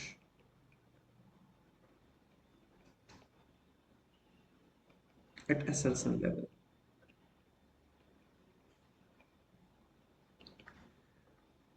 test of controls audit procedures perform की जाती है कि जिससे हमें ऑडिट एविडेंसेस मिले कि जो भी कंट्रोल्स है वो ऑपरेटिंग इफेक्टिव है या नहीं। ऑपरेटिंग इफेक्टिव कब कहा जाएगा, जब वो कंट्रोल्स है वो मटेरियल मिसस्टेटमेंट को प्रिवेंट कर सके या फिर डिटेक्ट करके करेक्ट कर सके। अगर वो कंट्रोल सफिशिएंट है टू प्रिवेंट और detect and correct material misstatement at the certain level, तो हम ऐसा कह सकते हैं कि वो ऑपरेटिंग इफेक्टिव है, राइट। तो वो चेक किया जाता है कि कंट्रोल्स जो बताए गए हैं वो एक्चुअल में चल रहे हैं या नहीं, ऑपरेटिंग इफेक्टिव है या नहीं। कंट्रोल्स टेस्टिंग अलग अलग तरीके से हो सकता है। जब मतलब हम कोई इनवॉइसेस देख रहे हैं, कोई भी डॉक्यूमेंट्स चेक कर रहे हैं, तो उसमें सिग्नेचर है या नहीं, ऑथराइजेशन है या नहीं, वो चेक कर लेते हैं। फिर जो भी पासवर्ड वगैरह प्रोटेक्शन है या फिर राइट्स वगैरह अगर एम्प्लॉयज को दिए जाते हैं, तो उसमें हम ऐसा देख लेते हैं कि भाई आईटी में कुछ ऐसे भी कुछ सॉफ्टवेयर जैसे कि एसएपी वगैरह है, तो उसमें हमें कुछ टी कोड्स लगाकर ऐसा भी पता चल सकता है कि किस एम्प्लॉय को कितने कितने राइट्स दिए गए हैं। तो वो राइट्स अगर उसके रिस्पॉन्सिबिलिटी से ज्यादा है, उसके ऑथराइजेशन से ज्यादा है, तो वो गलत हो सकता है। तो वो वहां पर हम कंट्रोल्स इस तरह से चेक कर सकते हैं। जो भी परचेस ऑर्डर या फिर जीआरएन वगैरह है, तो वो जिस फॉर्मेट में बनने चाहिए उसमें बनते हैं या नहीं, उसमें ऑथराइजेशन होता है या नहीं, उसके पहले के जो भी अ, उसके पहले के जो भी उसके पार्ट से जो भी प्रोसीजर है वो फॉलो होती है या नहीं, उसी हिसाब से होता है या नहीं, अप्रूवल देते हैं या नहीं, वो सारी चीजें हम चेक करते हैं। जो भी उनकी पॉलिसीज है वो पॉलिसीज फॉलो होती है या नहीं, वो कई बार हम एग्जामिनेशन करके सैंपल बेसिस पर चेक करके, कई बार उसका वॉक थ्रू करके, पूरी प्रोसेस का वॉक थ्रू करके देखते हैं। कई बार उसके और डॉक्यूमेंट्स कोई और चीजें कई बार हम खुद करके देखते हैं। जैसे कि बायोमेट्रिक्स वगैरह, तो बायोमेट्रिक्स में एम्प्लॉइज जो रजिस्टर्ड है उसी का होना चाहिए। हम भी एक बार अपना अंगूठा या अपना फेस रिकॉग्नाइज करके देखते हैं कि भाई हमारा तो नहीं हो रहा है ना। इवन जो वेमेंट या ऐसी कुछ चीजें उसके ऊपर के कंट्रोल हम देखते हैं, तब भी ये देख लेते हैं कि कुछ गलत चीजें, कुछ कुछ चीजें ऐसी होती है जो ऑटो कैप्चर होती है, जिसमें मैनुअल इंटरवेंशन अलाउड नहीं होता है, तो उसमें हम मैन्युअली ट्राई करते हैं कि इसमें क्या हम चेंज कर सकते हैं। तो वो सारी चीजें इंटरनल कंट्रोल को हम चेक करते हैं, टेस्ट ऑफ कंट्रोल्स करते हैं कि ऐसा कुछ नहीं होता है ना। That is test of controls, वो भी करना जरूरी है। वो हर बार किया जाए या फिर 100% किया जाए ऐसा जरूरी नहीं है। टेस्ट ऑफ कंट्रोल्स है वो जहां पर हमें ऐसा लग रहा है कि भाई रिस्क ऑफ असेस, जो हमने रिस्क असेसमेंट में जो रिस्क असेस किया है, वो बेस्ड ऑन ऐसा है कि भाई subject to internal controls are operating effective. हमने ऐसा माना है कि भाई यहाँ पर रिस्क कम है अगर जो भी कंट्रोल्स हमें बताए गए हैं वो ऑपरेटिंग इफेक्टिव हो तो। मतलब कि जो रिस्क है वो dependable upon the operating effectiveness of control है। तो वहां पर हमें चेक करना होगा कि भाई कंट्रोल्स बराबर है या नहीं, ऑपरेटिंग इफेक्टिव है या नहीं। और तो और जहां पर सिर्फ सब्सटेंटिव प्रोसीजर, जो इन डिटेल वाउचिंग वेरिफिकेशन वगैरह हम करते हैं, तो वो सिर्फ सफिशिएंट नहीं है। जो भी बड़ी कंपनीज होगी तो उसमें हम बहुत ही कम चेकिंग करते हैं, वाउचिंग वेरिफिकेशन वैसे भी अब ग्रेजुअली वो क्या हो रहा है, कम हो रहा है, क्योंकि डिपेंडेंसी ऑन द कंट्रोल्स है वो बढ़ रही है। हम अब ज्यादातर ये देखते हैं कि भाई कंट्रोल्स बराबर है या नहीं। कंट्रोल्स अगर अच्छे होंगे ना, तो मोस्टली जो भी ट्रांजेक्शन आप रिकॉर्ड किए हुए हैं, क्लाइंट ने रिकॉर्ड किए हुए हैं, तो वो भी बराबर होंगे। समझ में आ रहा है। लाइक अब हम सिस्टम के ऊपर डिपेंड हो रहे हैं, पॉलिसी ड्रिवन चीजें हो रही है ह्यूमन ड्रिवन से ज्यादा। जहां पर ह्यूमन इंटरवेंशन ज्यादा होता है वहां पर हमारा चेकिंग ज्यादा होना चाहिए। जहां पर policy system software internal control है वहां पर हमें वो चीजें चेक करनी चाहिए। लाइक अब हम एटीएम से पैसे विड्रॉ करते हैं तो हम वो जनरली फिर से काउंट नहीं करते हैं, क्यों? क्योंकि हमें एटीएम के ऊपर या फिर वो सिस्टम है उसके ऊपर ज्यादा ट्रस्ट है। बट अगर कोई पर्सन हमें अगर पैसे दे रहे हैं तो वो हम जनरली काउंट करते हैं, उसके सामने करे या ना करे पर बाद में करते जरूर। क्यों? क्योंकि ह्यूमंस है वो ह्यूमन एरर कर सकते हैं, बट जनरली मशीन्स है तो वो वहां पर अच्छे से कंट्रोल सिस्टम है, तो वहां पर जनरली गलतियां होने के चांसेस कम है। समझ में आ रहा है।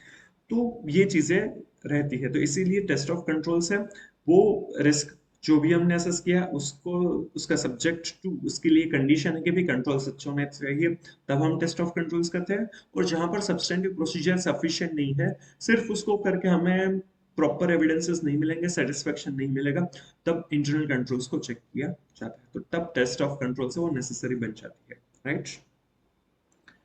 टेस्ट ऑफ कंट्रोल्स जो भी करते हैं वो एवरी ईयर 100% करे ऐसा जरूरी नहीं है, उसमें सैंपल बेसिस पर हम ऑडिट कर सकते हैं। टेस्ट ऑफ कंट्रोल से वो सैंपल बेसिस पर हो सकती है। जनरली ऐसा होता है कि जो बड़े क्लाइंट्स है उसमें 3 साल में एटलीस्ट एक बार तो वो कंट्रोल से वो चेक हो जाए, ऐसा ट्राई किया जाता है।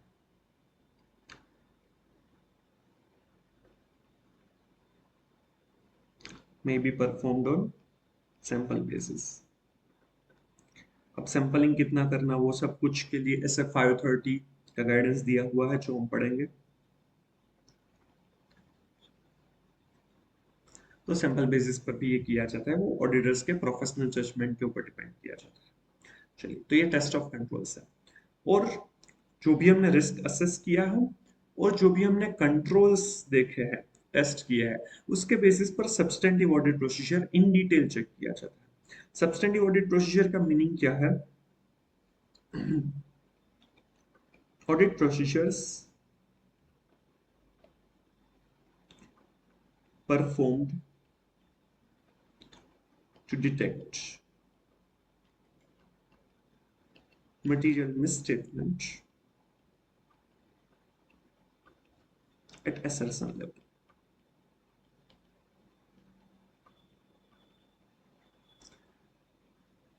जो भी ऑडिट प्रोसीजर है, जो भी हम करते हैं, जिससे हमें असर्शन लेवल के ऊपर, मतलब कि जो छोटे छोटे आइटम्स, जो फाइनेंशियल स्टेटमेंट की स्पेसिफिक आइटम है, उसमें जो स्पेसिफिक असर्शंस है, तो उसके वहां पर क्या गलती हो सकती है, वहां पर क्या मिसस्टेटमेंट्स हो सकते हैं, उसको डिटेक्ट करने के लिए अगर हम प्रोसीजर्स करते हैं तो वो सब्सटेंटिव ऑडिट प्रोसीजर कहा जाएगा। इन डिटेल चेक किया जाता है। वाउचिंग वेरिफिकेशन जो भी करते हैं, मोस्ट ऑफ द टाइम हम जो करते हैं वो सब्सटेंटिव ऑडिट प्रोसीजर है, किसी ना किसी तरीके से, राइट।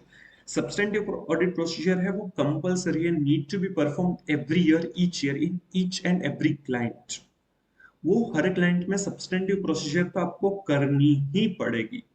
ऐसा क्यों? हर्ष, तुम्हें पता है ऐसा क्यों करते हैं कि सब्सटेंटिव प्रोसीजर तो एवरी ईयर करनी ही है? रिस्क असेसमेंट या टेस्ट ऑफ कंट्रोल्स है वो हम स्किप कर सकते हैं, राइट, वो कंपल्सरी नहीं है, बट सब्सटेंटिव प्रोसीजर्स तो आपको करनी ही है। ऐसा क्यों?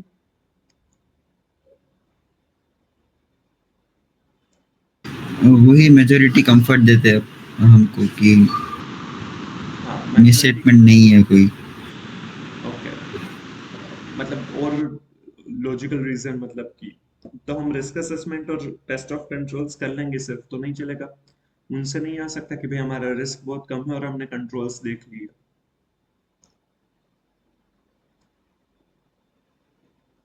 नहीं, उसके बेसिस पे अगर मतलब मेरा टेस्ट ऑफ कंट्रोल्स में ऐसा दिख क्या रहा है कि controls are effective and operating efficiently, hmm. तो मैं number of samples substantive audit procedure में कम चेक करूंगा, लेकिन करूंगा तो सही, क्योंकि कंप्लीटली रिलाई नहीं कर सकते ना।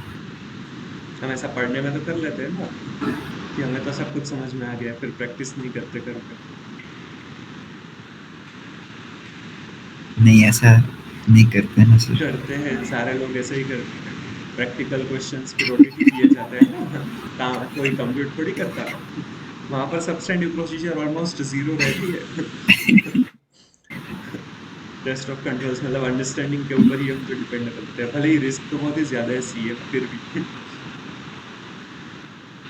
चलो, 64। लेकिन फिर वो सब्सटेंटिव प्रोसीजर डायरेक्ट पेपर में करने में ज्यादा रिस्क है। हाँ, फिर से करनी पड़ती है और कुछ नहीं। नहीं करते हैं तो चलो, वो फिर कंपलसरी करवाते हैं किस्मत। फिर किस्मत को हम मतलब बोलते हैं, दोस्त देते हैं।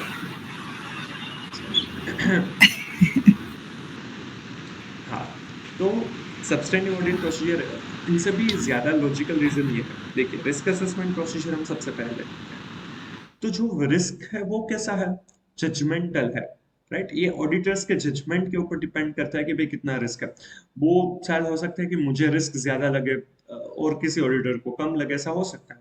वो पर्सन टू पर्सन चेंज हो सकता है, क्योंकि कुछ चीजें ध्यान में नहीं ली गई या फिर कुछ चीजें और तरीके से समझी तो वो गलत हो सकता है। वो सिचुएशन टू सिचुएशन भी गलत हो सकता है, मैनेजमेंट में कुछ इन्फॉर्मेशन गलत दे, कुछ भी हो सकता है। तो ये जो रिस्क है वो क्या है? रिस्क है वो जजमेंटल चीज है। वो कभी भी श्योर शॉट नहीं है कि इतना ही होगा। वो कभी भी कम ज्यादा हो सकता है, जितना हमने असेस किया उनसे ज्यादा भी हो सकता है, उनसे कम भी हो सकता है। तो जो रिस्क असेसमेंट प्रोसीजर है उसमें जो रिस्क हमने असेस किया है that is the professional judgement के ऊपर है, जजमेंटल रिस्क है। मैं यहाँ पर लिख देता हूँ, assessed risk is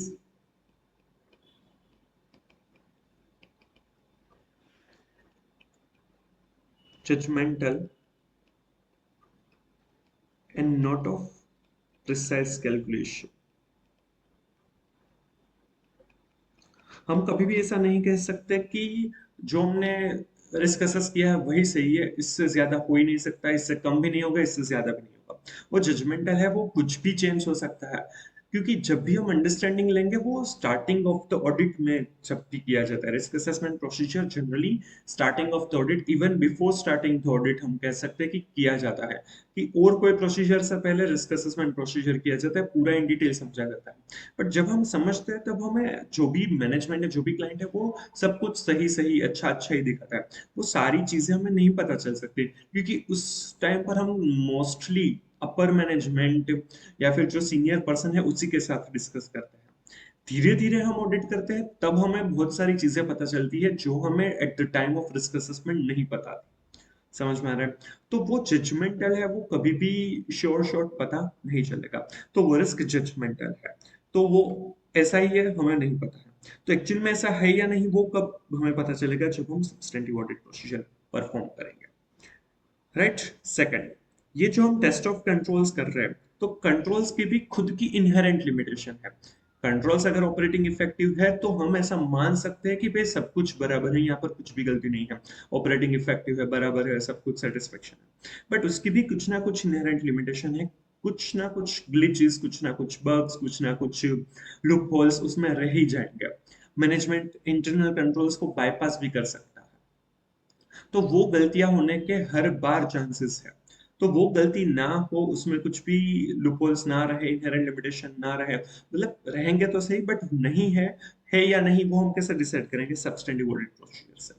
हमने रिस्क असेस किया, भले ही वो लो है बट वो जजमेंटल है तो वो गलत हो सकता है। प्लस हमने इंटरनल कंट्रोल्स भी चेक किए कि एकदम ऑपरेटिंग इफेक्टिव है, उसमें मतलब कुछ भी गलत नहीं है, सब कुछ बराबर है, फिर भी वहां पर इनहेरेंट लिमिटेशन हो सकती है। राइट। तो वो रिस्क जजमेंटल है और inherent limitations of internal controls है।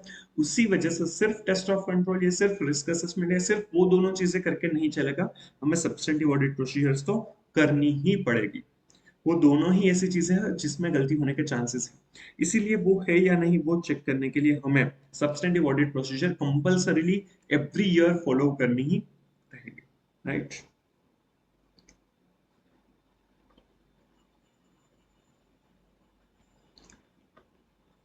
इट इज परफॉर्म्ड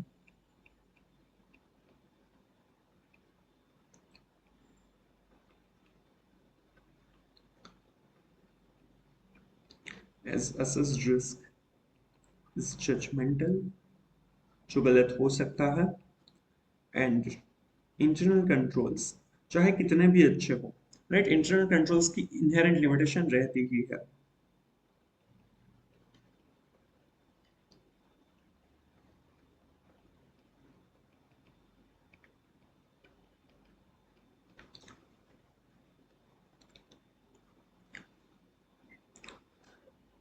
हाँ, बजरंगी भाईजान मूवी देखा है? हर्ष?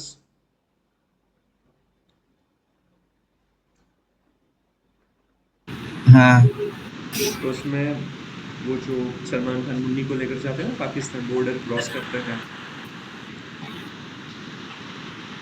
Violation of control. हाँ मतलब वो वायलेशन ऑफ कंट्रोल है क्योंकि वो सुरंग बनाई गई थी, राइट, और वहां से वो जाते हैं। मतलब कि बॉर्डर्स बनाई गई थी ना, वो बॉर्डर पूरी दिखाई जाती है कि भाई यहाँ पर बॉर्डर है, वो इलेक्ट्रिक शॉक लगता है अगर वो आप क्रॉस करने की ट्राई करेंगे, that is internal control. But वो सुरंग बनाई गई और वहां से वो जा सकते हैं, दैट इज लूपहोल और inherent limitation of internal control. Second, वहां पर दूसरी वो भी चीज थी, ये हमारे इंडिया और पाकिस्तान दोनों की तरफ से हुआ कि भाई वो बॉर्डर बनाई गई है। बट वो जो पाकिस्तान में भी अगर आप चले जाते हैं तो वहां पर भी वो जो भी मिलिट्री वाले हैं, आर्मी वाले हैं, वो पेट्रोलिंग कर रहे हैं, राइट। वो पता है, वो देखा है सीन?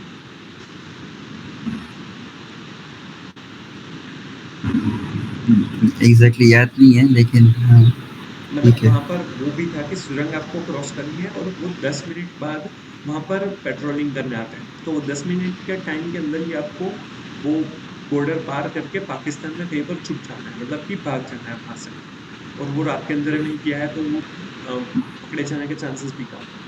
तो वो पेट्रोलिंग कर रहे हैं, right, that is internal control. But वो कब कर रहे हैं? वो मतलब रात को। रात को तो कर रहे हैं, बट इन एवरी 10 मिनट्स वो पेट्रोलिंग किया जाता है, मतलब कि 10 मिनट्स पर वहां पर पहुंचेंगे, क्योंकि वो ओके, चक्कर लगा रहे फ्रीक्वेंसी। हैं।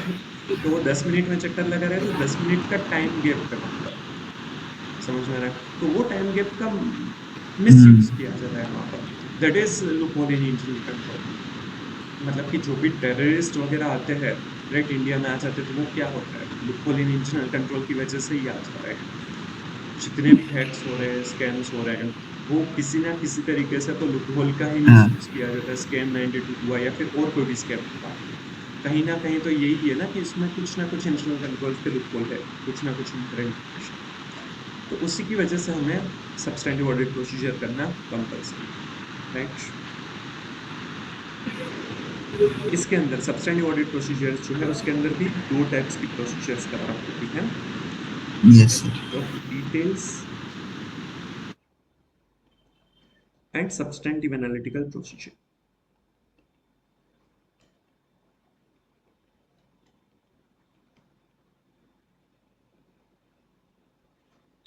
अब टेस्ट ऑफ डिटेल्स जो है उसमें भी दो टाइप की चीजें कवर अप होती है। टेस्ट ऑफ ट्रांजैक्शंस,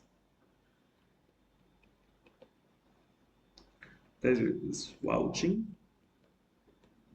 जो भी ट्रांजैक्शन जो भी हुआ है उसका हम वाउचिंग करते हैं, इनवॉइसेस बिल्स वगैरह चेक करते हैं, पेमेंट हुआ है, रिसिप्ट हुआ है, जो भी हम इन डिटेल चेक करते हैं, जो भी बिल्स वगैरह है, वाउचिंग जनरली ट्रांजैक्शंस के लिए किया जाता है, राइट, तो वो वाउचिंग है। और अगर हम बैलेंसेस चेक करते हैं तो test of balances,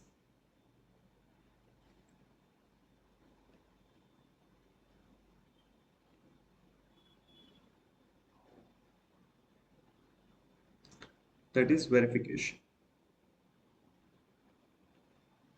like physical verification of inventory, fixed asset अगर हम कर रहे हैं, एक्सटर्नल कंफर्मेशन हम भेज रहे हैं डेटर्स क्रेडिटर्स को, राइट, तो वो सारी चीजें टेस्ट ऑफ डिटेल्स में कवर अप होती है। सब्सटेंटिव एनालिटिकल प्रोसीजर मतलब कि हम एनालिटिकल प्रोसीजर कर रहे हैं। एनालिटिकल प्रोसीजर क्या होता है? बाय डेफिनेशन अगर हम देखें तो evaluation of financial information through plausible relationship among both financial and non-financial data। Financial data है या फिर नॉन फाइनेंशियल डेटा है, उन दोनों का हम रिलेशन, लॉजिकल या लॉजिकल रिलेशन है उसको कंसिडर करते हैं, और उसके बेसिस पर हम फाइनेंशियल इंफॉर्मेशन जो भी दी गई है इन द फाइनेंशियल स्टेटमेंट वो बराबर है या नहीं वो हम चेक करते हैं। तो वो एनालिटिकल प्रोसीजर है। जैसे कि हमने वेजेस हमें चेक करने हैं, तो नंबर ऑफ वर्कर्स कितने हैं और वेज रेट कितना है, उन दोनों का मल्टीप्लाई कर लिया तो हमें वेजेस मिल गए, और वो अगर फाइनेंशियल स्टेटमेंट में जितने हैं उनसे अगर मैच हो रहे हैं तो हम कह सकते हैं कि भाई बराबर है। पर वो वेजेस जो भी हमें चेक करने हैं उसके लिए हमें वेज रेट सही है या नहीं वो कॉन्ट्रैक्ट के बेसिस पर शायद देखना होगा। जो भी कॉन्ट्रैक्टर के साथ जो हमें लेबर्स प्रोवाइड करते हैं, क्लाइंट को लेबर प्रोवाइड करते हैं, तो उनके साथ कॉन्ट्रैक्ट से हमें चेक करना रहेगा। वेज आर से तो वो अटेंडेंस का जो भी रिपोर्ट है उसके साथ हमें चेक करना होगा। तो पहले तो हम ये देखते हैं कि भाई अटेंडेंस बराबर होती है या नहीं, उसके ऊपर कंट्रोल्स कैसे हैं। वो अटेंडेंस का जो भी रिपोर्ट निकलता है उसको हम सैंपल बेसिस पर चेक भी करेंगे कि वो रिलायबल है या नहीं, रिलेवेंट है या नहीं। जो भी रेट है तो उसको भी हम सैंपल बेसिस पर चेक करेंगे कि भाई बराबर है या नहीं, कॉन्ट्रैक्ट में से कि जो सही है या नहीं। फिर वो जो डेटा रिलायबल अगर लगता है हमें, और वो डेटा हमारे लिए अवेलेबल है, अवेलेबल इन द सेंस कि अगर आपको वो सारी अटेंडेंस रजिस्टर मैन्युअली मेंटेन किया है, वेज रेट है वो कॉन्ट्रैक्ट से वो भी फिजिकल अवेलेबल है, तो उस केस में आप ऐसा नहीं कर सकते कि वो पूरा का पूरा डेटा आप एक्सेल में पहले ट्रांसफर करें, मतलब कि पूरा का पूरा रिकॉर्ड आप बनाए और उसके बाद उसको मल्टीप्लीकेशन करें। ऐसा फिजिकल मतलब कि प्रैक्टिकली पॉसिबल नहीं है, फिजिबल नहीं है, राइट। उनसे तो बेटर है कि आप उनको टेस्ट ऑफ डिटेल्स ही कर दें। अगर वो डेटा एक्सेल में ऑलरेडी अवेलेबल है, वो हम ऑलरेडी सॉफ्ट कॉपीज में चेक कर रहे हैं, तो उसके ऊपर हम एनालिटिकल प्रोसीजर कर सकते हैं। वो हमारे लिए इजी हो जाएगा, हमारे लिए पूरा का पूरा वेजेस चेक हो जाएगा विथ लेस एफर्ट्स, और वो रिलायबल भी होगा। हाँ, उसके लिए थोड़ा सा डेटा हमें सैंपल बेसिस पर चेक करना ही होगा, वो डेफिनेटली वो नेसेसरी है। बट अगर वो एक्सेल या फिर सॉफ्ट कॉपीज में अवेलेबल है तो हम उसके ऊपर इजीली एनालिटिकल प्रोसीजर हम अप्लाई कर सकते हैं। वो डेटा आप कोई भी सॉफ्टवेयर में अवेलेबल है वहां से सीधा ही आपने डाउनलोड कर लिया। अगर वो बायोमेट्रिक्स है तो बायोमेट्रिक्स में तो आपको अटेंडेंस का पूरा रिपोर्ट निकल रहा है, वो कब आया, कब गया, कब लीव पर था, एब्सेंट था, वो सब कुछ। तो उनसे हमें वहां से पूरा का पूरा डेटा हमें मिल सकता है, इजीली कर सकते हैं। पर वो डाउनलोड भी अगर एक्सेल में हो रहा है तो इजी है। अगर वो पीडीएफ डाउनलोड होती है फिर हमें पीडीएफ को एक्सेल में कन्वर्ट कर सकते हैं, बट उसमें कई बार अलाइनमेंट, पूरा प्रेजेंटेशन चेंज हो जाता है। तो वो पीडीएफ को एक्सेल में कन्वर्ट कर लिया, बट एक्सेल को हमारे पर्पस के लिए यूज करने में हमें कई बार बहुत ज्यादा टाइम चला जाता है। उसको प्रैक्टिकली पॉसिबल नहीं होता कि हम एनालिटिकल प्रोसीजर अच्छे से कर पाए, तो वहां पर हम एनालिटिकल प्रोसीजर अप्लाई नहीं करेंगे। अदरवाइज हम वहाँ एनालिटिकल प्रोसीजर कर सकते हैं अगर आपको डेटा इस तरीके से अवेलेबल है, सॉफ्ट कॉपीज में निकल रहा है तो आप कैलकुलेट कर लें। वो जनरली हम इंटरेस्ट कैलकुलेशन बराबर है या नहीं, उसके लिए हम करते हैं एनालिटिकल प्रोसीजर कि भाई हाँ ये बराबर है। इन्वेंटरी वैल्यूएशन हमने फिर से कर लिया तो वो सब कुछ हो सकता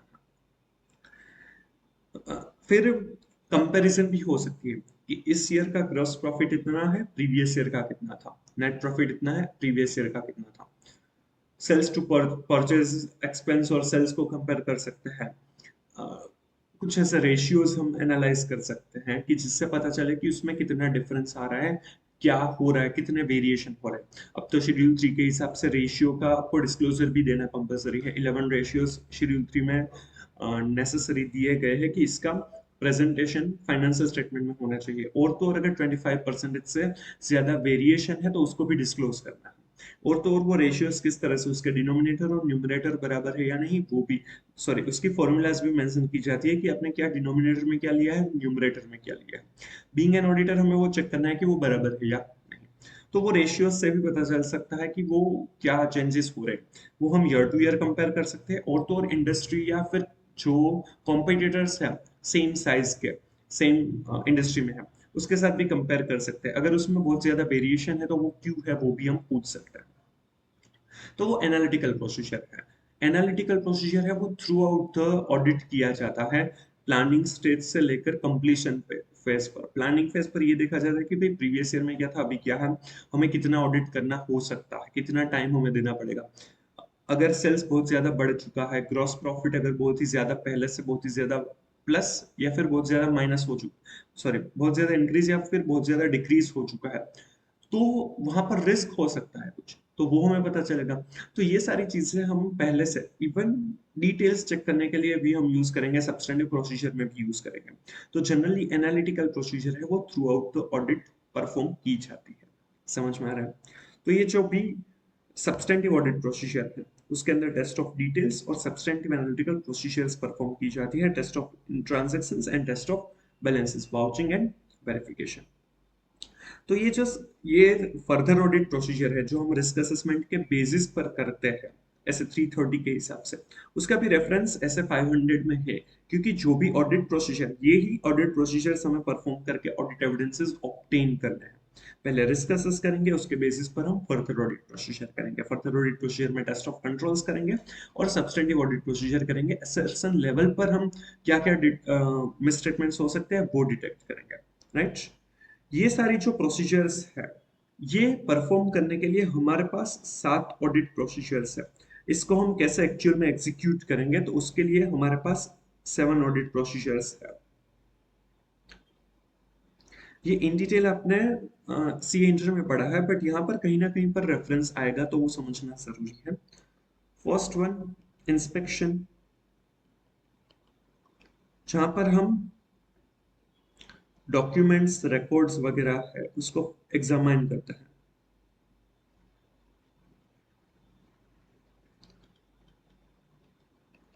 एग्जामिनेशन ऑफ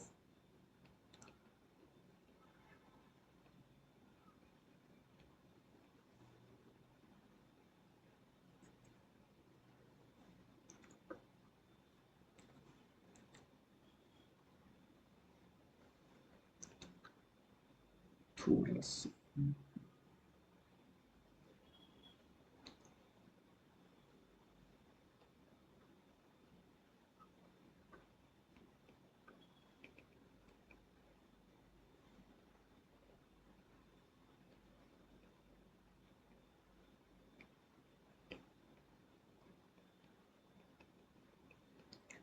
inspection, examination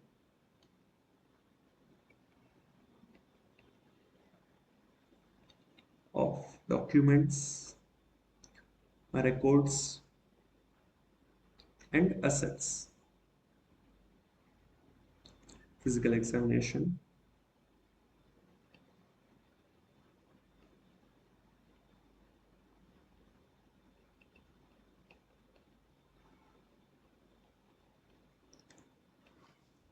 हम डॉक्यूमेंट्स जो है रिकॉर्ड्स जो है उसको एग्जामिन करते हैं कि भाई बराबर है या नहीं, मतलब कि परचेज इनवॉइस, सेल्स इनवॉइस हमने चेक कर लिया, कॉन्ट्रैक्ट चेक कर लिया, एग्रीमेंट चेक कर लिया, लोन का सैंक्शन लेटर है, रेशिड्यूल है, सॉरी रीपेमेंट शेड्यूल है, तो वो हमने चेक कर लिया, एग्जामिनेशन हो जाएगा, तो वो इंस्पेक्शन है।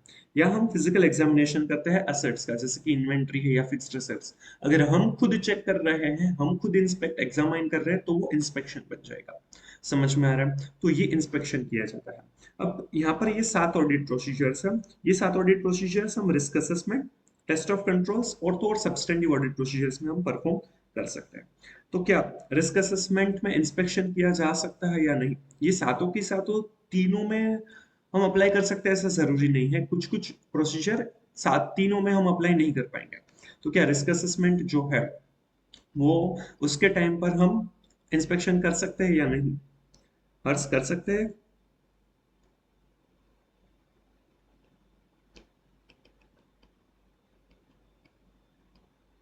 रिस्क असेसमेंट के टाइम पर इंस्पेक्शन इंस्पेक्शन कर सकते हैं एनवायरनमेंट का। एनवायरनमेंट का हम इंस्पेक्शन नहीं, वो इंस्पेक्शन नहीं है, एग्जामिनेशन हम ऑब्जर्व कर रहे हैं, मतलब काइंड ऑफ देख रहे हैं कि बराबर है क्या है, वो एक्चुअली इंस्पेक्शन नहीं है। हम डॉक्यूमेंट्स चेक करते हैं ना, देखते हैं कुछ basic documents like MOA, AOA हो गया, कोई भी ऐसी इंटरनेशनल पॉलिसीज हो गई, सॉरी परमानेंट फाइल वाला सारे डॉक्यूमेंट्स, क्या? Permanent file. हाँ परमानेंट, करेक्ट। जो भी ऐसे बेसिक डॉक्यूमेंट्स होते हैं, कुछ ना कुछ तो हर टाइप के ऑर्गेनाइजेशन में रहेंगे ही, तो वो जो बेसिक डॉक्यूमेंट्स है जिसके बेसिस पर हमें एंटिटी के बारे में कुछ पता चल रहा है, समझ में आ रहा है, तो वो डॉक्यूमेंट्स का क्या करेंगे हम? इंस्पेक्शन। तो यहाँ पर इंस्पेक्शन हो सकता है। चलिए अब ये क्या टेस्ट ऑफ कंट्रोल्स में हम इंस्पेक्शन कर सकते हैं?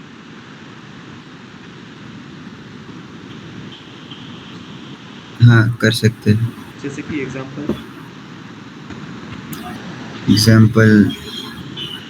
एग्जाम्पल कोटेशन वाला ही है तो कोटेशन चेक कर सकते हैं अपन कि 3 आए ये है उसमें। हाँ बराबर, कोटेशन अगर है तो कोटेशन जितने होने चाहिए, मतलब कि नंबर ऑफ कोटेशंस अगर पॉलिसी के हिसाब से 3 आने चाहिए, तो एक्चुअल में 3 आए हैं या नहीं, वो जेन्युइन है या नहीं, वो चेक कर सकते हैं। जनरली हम मोस्टली इंस्पेक्शन किस कंट्रोल का करते हैं? एक चीज जो जनरली हर डॉक्यूमेंट्स हम देख लेते हैं, वो पॉइंट ऑफ व्यू हमारा टेस्ट ऑफ कंट्रोल नहीं होता, बट फिर भी वो कंट्रोल ही हम चेक करते हैं। एक सिखाया जाता है ना जब आर्टिकल्स, ये तो चेक करना ही है।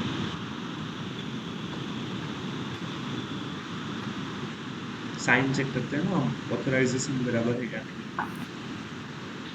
ऑथराइजेशन बराबर, हाँ वो ठीक जनरली हम है। सारे ही डॉक्यूमेंट्स में चेक करते हैं कि भाई सिग्नेचर है या नहीं, जिस पर्सन का होना चाहिए, राइट, वो कौन से पोजीशन पर है वो भी समझते हैं, और जो डॉक्यूमेंट में लिखा है पॉलिसी के हिसाब से वही उसी पर्सन ने वो ऑथराइजेशन किया है नहीं, वो चेक करते हैं, तो वो इंस्पेक्शन ही हो जाता है, राइट। भले ही हम वो वाउचिंग के पॉइंट ऑफ व्यू से करते हैं, but that is actually test of control, right.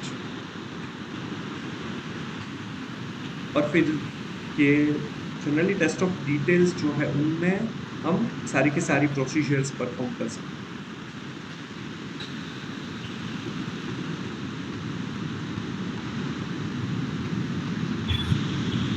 तो यहाँ पर तो डेफिनेटली इंस्पेक्शन आएगा ही। हम सेल्स इनवॉइस देखते हैं, परचेज इनवॉइस देखते हैं, तो वो सब कुछ क्या है? इंस्पेक्शन है। इवन अगर हम फिजिकल वेरिफिकेशन कर रहे हैं असेट्स, फिक्स्ड एसेट्स का, इन्वेंटरी का, तो वो भी क्या है? इंस्पेक्शन है। वो भी part of test of balances आ जाएगा, तो वो तो हम करते ही है, राइट। तो इंस्पेक्शन तीनों ही प्रोसीजर जो है, risk assessment procedure, test of control या फिर सब्सटेंटिव प्रोसीजर, उसमें परफॉर्म कर सकते हैं। Second, observation.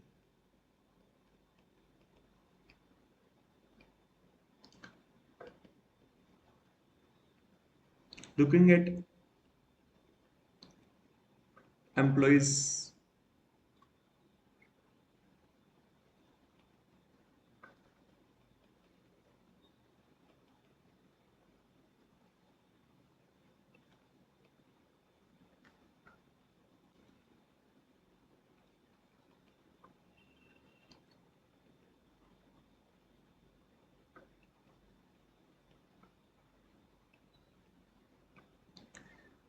looking at employees of the clients compliance with process और procedures, जो भी process या procedures client का staff member perform कर रहा है वो हम check करेंगे, वो हम देखेंगे कि भाई वो बराबर कर रहे हैं या नहीं.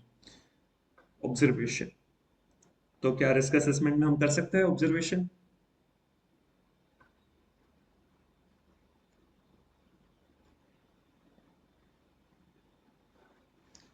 हर्ष.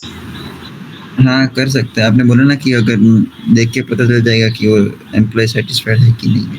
हाँ, फिर वो हम प्रोसेस भी देखते हैं ना, पूरा प्रोडक्शन क्या कैसे किस तरह से हो रहा है, लाइक हाँ. फैक्ट्री विजिट होता है, तो वो हम रिस्क असेसमेंट ही कर रहे हैं, तो यहाँ पर ऑब्जर्वेशन कर सकते हैं. फिर इंटरनल कंट्रोल में कर सकते हैं टेस्ट ऑफ कंट्रोल्स को चेक करने में. हाँ आपने अटेंडेंस का एग्जांपल दिया था. हाँ, हम ऑब्जर्व करते हैं कि भाई अटेंडेंस एक्चुअली सारे के सारे एम्प्लॉयज कर रहे हैं या नहीं, वो हम वहाँ पर बस कुर्सी लगा कर देखते हैं. या फिर कई बार वो कि अगर अकाउंटेंट को बोला है कि भाई आप अकाउंटिंग का ही कर सकते हैं, आप ह्यूमन रिसोर्स के कोई भी डेटा को एक्सेस नहीं कर सकते, तो उसको लॉग इन कराते और बोलते हैं कि भाई एक बार करके दिखाओ. किसी को राइट है कि भाई आप इतने ही अमाउंट का ट्रांजैक्शन रिकॉर्ड कर सकते हैं, तो हमारे सामने ही दिखा चेक करवा दे कि भाई आप कर सकते हैं या नहीं. किसी चीज़ का आपको राइट है या नहीं वो चेक करने के लिए, या ऐसी चीज़ों के लिए हम ऑब्जर्व करते हैं कि बराबर है या नहीं. अगर कोई ऑटो कैप्चर्ड डिटेल्स है तो उसमें कहीं पर मैनुअल इंटरवेंशन होता है या नहीं, वो चेक करने के लिए ऑब्जर्वेशन जनरली किया जाता है. ये हमारा वो IFC का करते हैं ना, इंजीनियर फाइनेंस कंट्रोल देखते हैं, तब सबसे ज़्यादा यही चीज़ करते हैं, ऑब्जर्व करते रहते हैं, सब कुछ स्क्रीनशॉट्स लेते रहते हैं और ऑब्जर्व करते रहते हैं. तो यहाँ पर observation.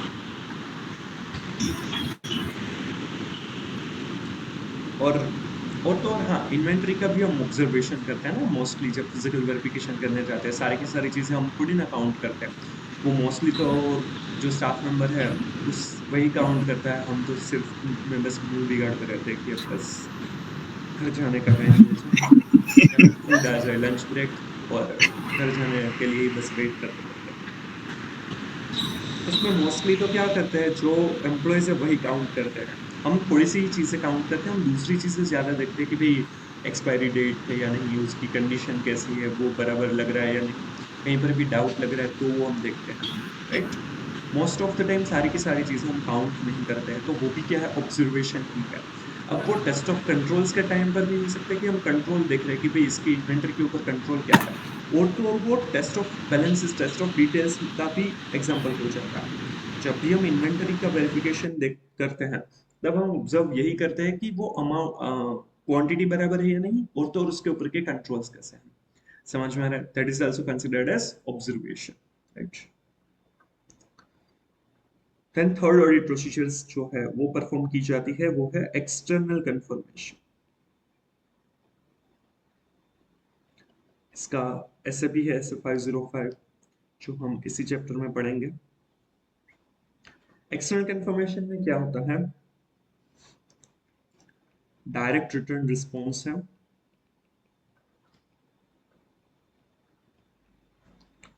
to the auditor from confirming party, that is third party,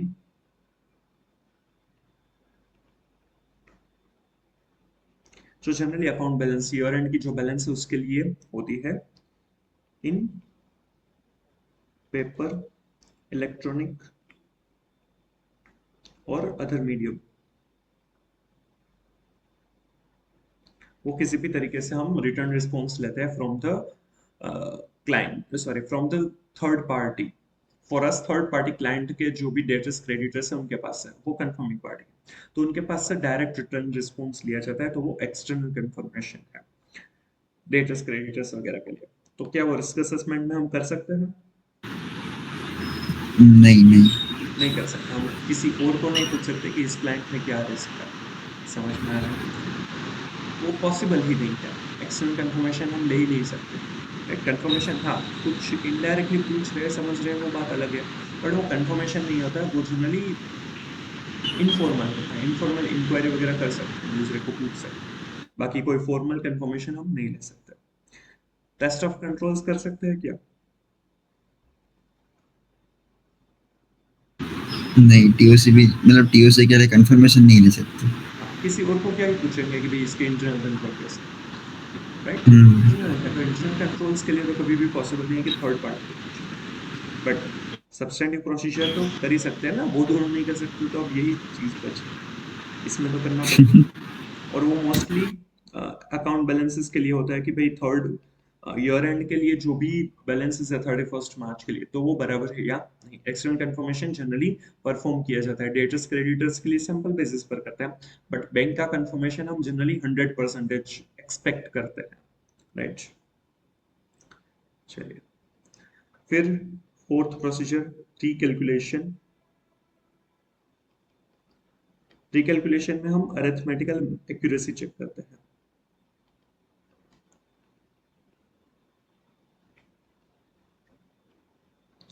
जो भी आइटम फाइनेंशियल स्टेटमेंट में दिखाई गई है, तो वो उसकी अरिथमेटिकल एक्यूरेसी है, मैथमेटिकली वो कैलकुलेशन बराबर है या नहीं, वो हम फिर से कैलकुलेट करते हैं, इंडिपेंडेंटली कैलकुलेट करते हैं। वो क्लाइंट तो अपने हिसाब से अपने पर्पस के लिए कैलकुलेट करता ही है, वो हम फिर से कैलकुलेट करते हैं। जैसे कि डेप्रिसिएशन का कैलकुलेशन हो गया, इन्वेंट्री का वैल्यूएशन हो गया, तो वो रिकैलकुलेशन हो सकता है। तो क्या वो हम रिस्क असेसमेंट परफॉर्म कर सकते हैं रिकैलकुलेशन? नहीं नहीं। नहीं, क्योंकि हम अभी कुछ इन डिटेल चेक नहीं कर रहे हैं, हमारे लिए अभी अमाउंट इंपॉर्टेंट नहीं, तो हम रिकैलकुलेशन जनरली रिस्क असेसमेंट में नहीं करेंगे। टेस्ट ऑफ कंट्रोल्स में कर सकते हैं।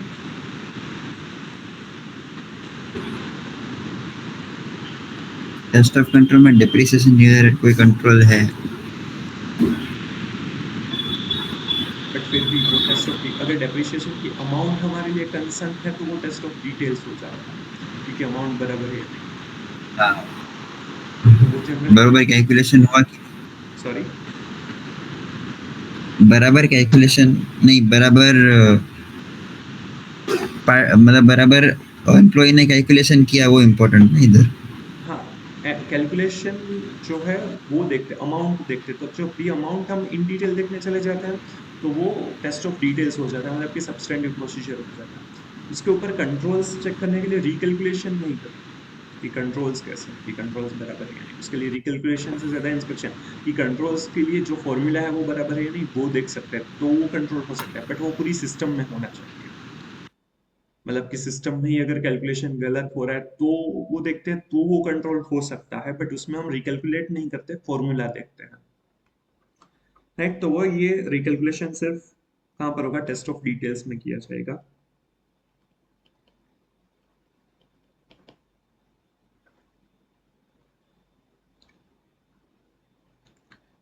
फिफ्थ,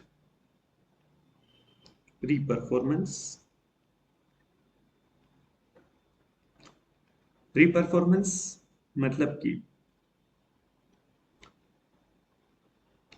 प्रोसेस या फिर जो भी प्रोसीजर्स जो भी है performed independently by the auditor,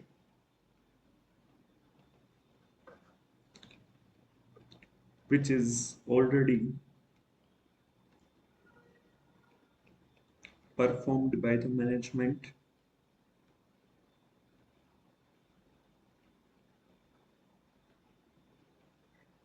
as part of internal control। जो चीज ऑलरेडी मैनेजमेंट अपने इंटरनल कंट्रोल के हिसाब से तो वो काम करते ही है, वो ऑडिटर इंडिपेंडेंटली अपने पॉइंट ऑफ व्यू, अपने आप को उसके ऊपर सेटिस्फेक्शन चाहिए, उसके लिए चेक करते हैं, तो उससे रीपरफॉर्मेंस कहा जाता है कि वो खुद चेक कर रहा है, फिर से चेक कर रहा है, जो ऑलरेडी क्लाइंट ने कर दिया है वही चीज वो फिर से कर रहा है। जैसे कि बीआरएस है या फिर एजिंग रिपोर्ट है, वो खुद अगर फिर से बनाएगा तो वो रीपरफॉर्मेंस हो जाएगा। कई बार ऐसा कंफ्यूजन हो सकता है कि भाई बीआरएस तो रिकैलकुलेशन नहीं हो जाएगा, बट एक्चुअली वहां पर हमारा अमाउंट के ऊपर फोकस नहीं है, हमें ये जानना है कि कौन से ट्रांजेक्शन्स रिकॉर्ड हो चुके हैं, बट एक्चुअल में वो ट्रांजेक्शन्स बैंक ने नहीं किए हैं, मतलब कि चेक क्लियर नहीं हुआ है या फिर चेक अभी तक डिपॉजिट नहीं किया गया है, वो हमारे लिए जानना जरूरी है, जो हम सब्सिक्वेंटली चेक भी करते हैं कि अप्रैल में वगैरह में वो चेक्स वगैरह पास हो चुके हैं या नहीं, क्लियर हो चुके हैं या नहीं। तो रीपरफॉर्मेंस हमारा पॉइंट ऑफ व्यू, जो चीज ऑलरेडी क्लाइंट ने कर दी है वो फिर से करना है, तो बीआरएस का पर्पस ट्रांजेक्शन जानना जरूरी है, rather than just addition and deduction, right. वो हमारे लिए इतना अमाउंट का मैच होना जरूरी है, बट उससे ज्यादा वो ट्रांजेक्शन क्या है वो जानना जरूरी है। एजिंग रिपोर्ट, डेटर्स या क्रेडिटर्स का एजिंग रिपोर्ट जो अब शेड्यूल 3 का डिस्क्लोजर का भी पार्ट है, तो वो जो रिपोर्ट है वो भी हम यूज करते हैं। वो डिस्क्लोजर के लिए तो होता है, प्लस हमें ये भी जानना हो सकता है कि वो कब से रिसीवेबल या कब से पेएबल है। तो एजिंग रिपोर्ट से क्या हम जान सकते हैं, क्यों हमारे लिए इंपॉर्टेंट है other than disclosure, ageing report क्यों हमारे लिए इंपॉर्टेंट हो सकता है हर्ष? अगर पहला तो ईसीएल प्रोविजन क्रिएट करने के लिए, मतलब ये जानने के लिए कि अगर बहुत पुराने डेटर्स है तो ईसीएल ज़्यादा बनाना पड़ेगा उस पर। हाँ, नॉर्मल बैड डेट वगैरह या फिर उसका जो भी लॉस हो सकता है, तो वो क्या है, कंजर्वेटिज्म पॉइंट ऑफ व्यू से हम वो पहले से करते हैं, एस एंड एस की रिक्वायरमेंट हो जाती है वहाँ पर, तो वो डेटर्स के लिए वो इम्पोर्टेंट हो सकता है। क्रेडिटर्स के लिए कौन सा अगर हमें राइट ऑफ करने, तो वो भी ये डेटर सकता है कि बहुत टाइम से अगर क्रेडिटर्स है तो वो राइट ऑफ करने चाहिए। इवन ये भी पूछ सकते हैं कि या कोई भी कंटिंजेंट लायबिलिटी या फिर कोई भी केसेस वगैरह चल रहे हैं तो क्या है, वो भी हमें कंसिडर करना हो सकता है, तो इसीलिए एजिंग रिपोर्ट जरूरी है। अब तो शेड्यूल 3 की भी रिक्वायरमेंट है कि भाई डेटर्स और क्रेडिटर्स का कंफर्मेशन, डिस्क्लोजर्स दें। एडिटर्स में ऐसा भी है हम्म, क्या? कि अगर कोई फॉरेन ट्रेड पेबल है more than some specific year, 1 year है शायद, तो फेमा का वायोलेशन नहीं हो जाएगा। तो वो भी हमारे लिए इम्पोर्टेंट हो जाएगा, क्योंकि दूसरे जो एक्ट्स है उसका भी अगर वायलेशन वगैरह कुछ भी हो रहा है तो वो भी हमें कंसिडर करना होता है, डिस्क्लोजर दिया है या नहीं, राइट, वो भी हमारे लिए इम्पोर्टेंट है, डिस्क्लोजर्स बराबर है या नहीं वो भी हमारा स्कोप का पार्ट है, ये हमें चेक करना ही होता है कि financial statement true and fair दिखे या ना दिखे, राइट, क्योंकि हम मिस स्टेटमेंट के डेफिनेशन में ही कहते हैं कि डिस्क्लोजर प्रेजेंटेशन अमाउंट या फिर क्लासिफिकेशन में अगर कुछ भी गलती है, राइट, वो डिफरेंट है तो वो मिस स्टेटमेंट हो जाएगा। तो रीपरफॉर्मेंस, अब रीपरफॉर्मेंस कहाँ पर किया जा सकता है, रिस्क असेसमेंट में किया जा सकता है रीपरफॉर्मेंस।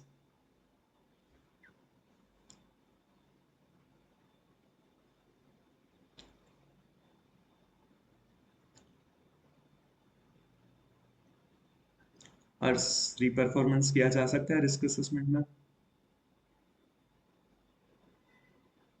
नहीं किया जा सकता शायद। क्योंकि हम अभी तो रिस्क कर रहे हैं, रिस्क असेस कर रहे हैं, तो वो रीपरफॉर्म नहीं, नहीं नहीं हो किया जा सकता। सकता। इंटरनल कंट्रोल में किया जा सकता है, टेस्ट ऑफ कंट्रोल्स में।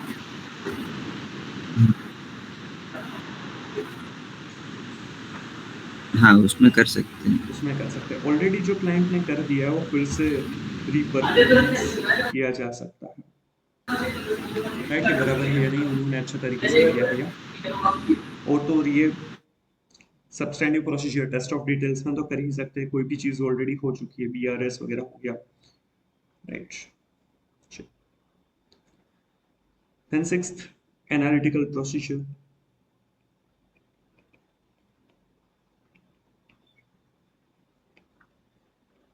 एनालिटिकल प्रोसीजर्स, राइट, जिसमें हम क्या चेक करते हैं, इवेल्युएशन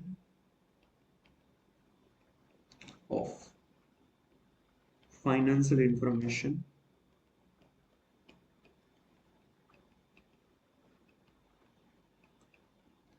थ्रू प्लॉसिबल रिलेशनशिप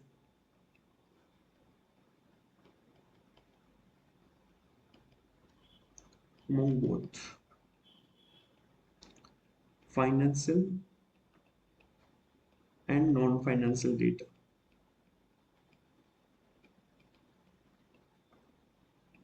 जो भी आपका फाइनेंशियल या नॉन फाइनेंशियल डेटा है उन दोनों को कंसिडर करते हैं। उसकी प्लॉसिबल प्लॉसिबल रिलेशनशिप मतलब कि लॉजिकल,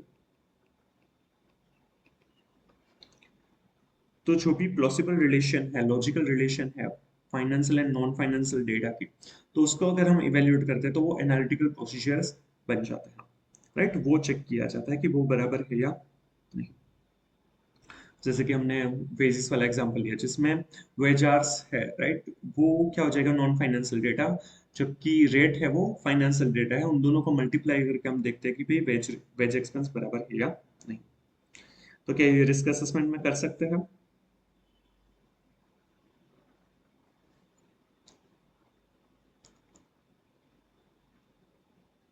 हाँ, कर सकते हैं। मतलब अपने पास बैलेंस शीट का अ,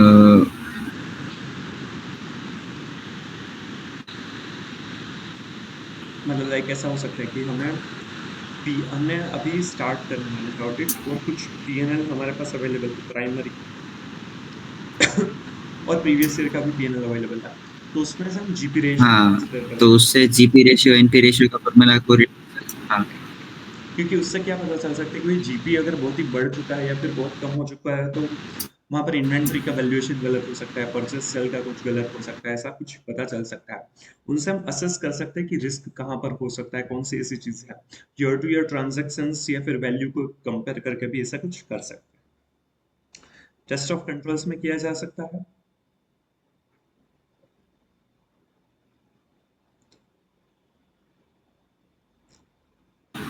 नहीं, उसमें नहीं किया जा सकता। इसमें नहीं किया जा सकता, एनालिटिकल प्रोसीजर वहां पर पॉसिबल नहीं है।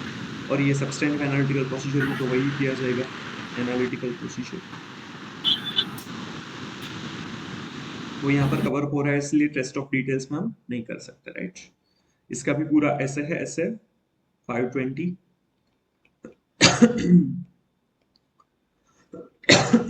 Sorry. And last, inquiry. Inquiry क्या है कि कोई भी कुछ भी चीज हम पूछ रहे हैं, समझ रहे हैं क्लाइंट के साथ, राइट, वो फॉर्मल रिटर्न इंक्वायरी भी हो सकती है, से लेकर इनफॉर्मल ओरल इंक्वायरी भी हो सकती है।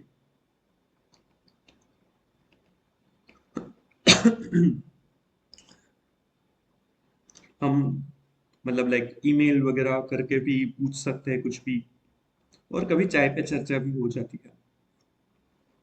अगर आप क्लाइंट के वहां पर काफी टाइम से जा रहे हैं, मतलब कि थोड़ा टाइम भी हो जाता है ना, तो कुछ ना कुछ एम्प्लॉयज, कोई ना कोई एम्प्लॉयज तो हमारे थोड़े से फ्रेंड बन ही जाता है, राइट। फिर चाहे टी ब्रेक्स हो गए, लंच ब्रेक्स हो गए, तो उस पे भी कई बार बातें हो जाती है, तो कई बार वहां से भी हमें काफी सारे डेटा मिल सकते हैं, राइट। वो करना गलत भी नहीं है, अगर हमें इसी तरीके से कैजुअली इनफॉर्मली हमें उनके पास से कुछ इन्फॉर्मेशन मिल रही है। बट हाँ, अदर वे अराउंड नहीं होना चाहिए, ऐसा नहीं होना चाहिए कि हम फ्रेंडली हो जाए और उसकी चीजें हम नजरअंदाज करें, राइट, या फिर उसको कुछ ऐसी इंफॉर्मेशन बता दें जो हमें नहीं बतानी चाहिए। वहां पर क्या हो जाएगा अगर ऐसा करते हैं तो?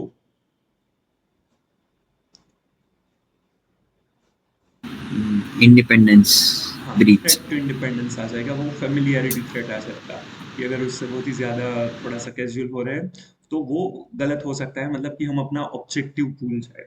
और टू बी रिलेटिव भी नहीं बनाना है किसी को, वो भी ध्यान में रखना है। चलिए, तो वो इंक्वायरी हो सकता है। पर ये इंक्वायरी क्या है, नेसेसरी ऑडिट एविडेंस प्रोवाइड करते हैं,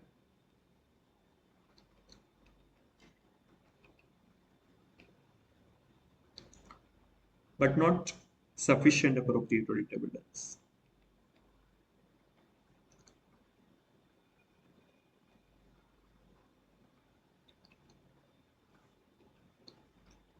नेसेसरी ऑडिट एविडेंस प्रोवाइड करते हैं, बट वो sufficient appropriate audit evidence provide नहीं करते हैं। इंक्वायरी अच्छा है, जरूरी है, नेसेसरी है, बट वो सफिशिएंट अप्रोप्रिएट नहीं है, क्योंकि वो कभी भी उसके ऊपर हम 100% रिलाई नहीं कर सकते। हमने मैनेजमेंट से पूछा कि भाई आप ये इंटरनल कंट्रोल फॉलो करते हैं या नहीं, तो वो तो ऐसा ही कहने वाला है कि भाई बराबर ही है, हमारे में कुछ गलती हो सकती है, आज तक ऐसा आपको कुछ भी मिला है, तो वो कभी भी ऐसा मानेंगे नहीं कि वो फॉलो करते हैं, नहीं है मतलब कि कुछ भी गलती है तो। वो हम एक्चुअल में हम ऑब्जर्व करेंगे, इंस्पेक्ट करेंगे, तभी पता चल पाएगा। इसलिए inquiry sufficient appropriate audit evidence कभी भी नहीं होता है। कभी ना कभी तो ऐसा हमें एक्सपीरियंस होता ही है कि हमने किसी के ऊपर ट्रस्ट रखा और हमने उसको मेल नहीं किया, बट सिर्फ ओरली कुछ बता दिया, कुछ डेटा मांग लिया, और फिर वो नहीं जवाब देते, और फिर हमें सीनियर से डांट वगैरह मिलती है कि भाई ये मेल पर करना चाहिए ना, ये क्यों आपने ओरली कम्युनिकेट किया, वो एविडेंस नहीं रहता है। ऐसा कभी ना कभी तो होता ही है, मतलब वो पलट जाते हैं। हुआ है ऐसा कभी हर्ष?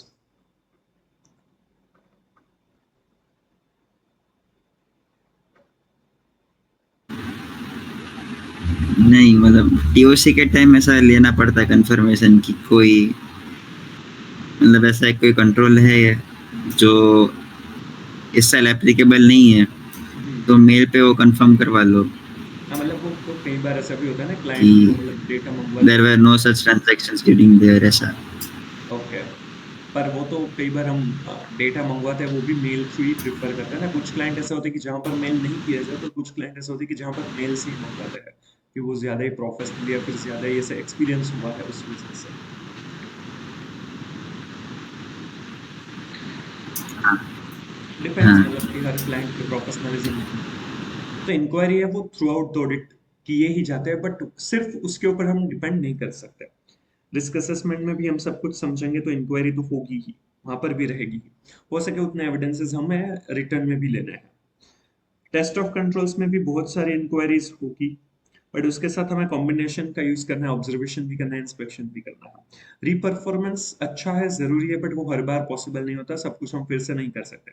आप भी ये लेक्चर देख रहे हैं, राइट? ये फिर से तो आप नहीं देख पाएंगे ना, एक बार देख लिए पूरे के पूरे, फिर रिवीजन देख सकते हैं, बट ये 100% फिर से नहीं देख सकते।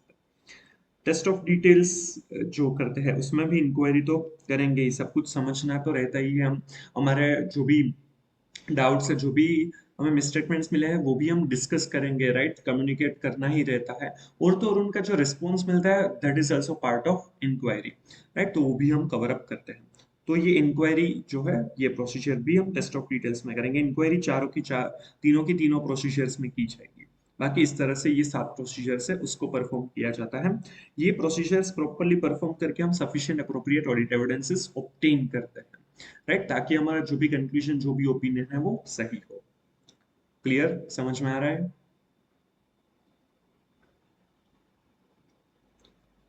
Yes sir. कोई भी डाउट? नो। ओके। तो अभी किस तरह से लिखोगे? अभी लिखना है या फिर? थोड़ा जूम आउट कर दीजिए तो मैं स्क्रीनशॉट ले लेता हूँ। ऐसा तो मैं वो वीडियो तो अपलोड कर ही दूंगा, तो मतलब ऐसा करते हैं, थोड़ा सा मैं टाइम देकर ये पूरा रिकॉर्ड कर लेता हूँ, ताकि वो पोज करके तुम यूट्यूब पर से वीडियो तो देखोगे, तो उसमें से देख के लिख सकते हो अगर ऐसा करना हो तो। या फिर ऐसे ही लिखोगे? Okay done. हाँ, बराबर है, बराबर है। वो रिकॉर्डिंग बराबर है। ठीक है। तो मैं थोड़ा थोड़ा पार्ट है वो रिकॉर्ड कर लेता हूँ, तो उसमें से आप लिख लीजिएगा, राइट? पॉज करके लिख लीजिएगा। कुछ भी डाउट हो तो बताओ मुझे।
देन कोई डाउट?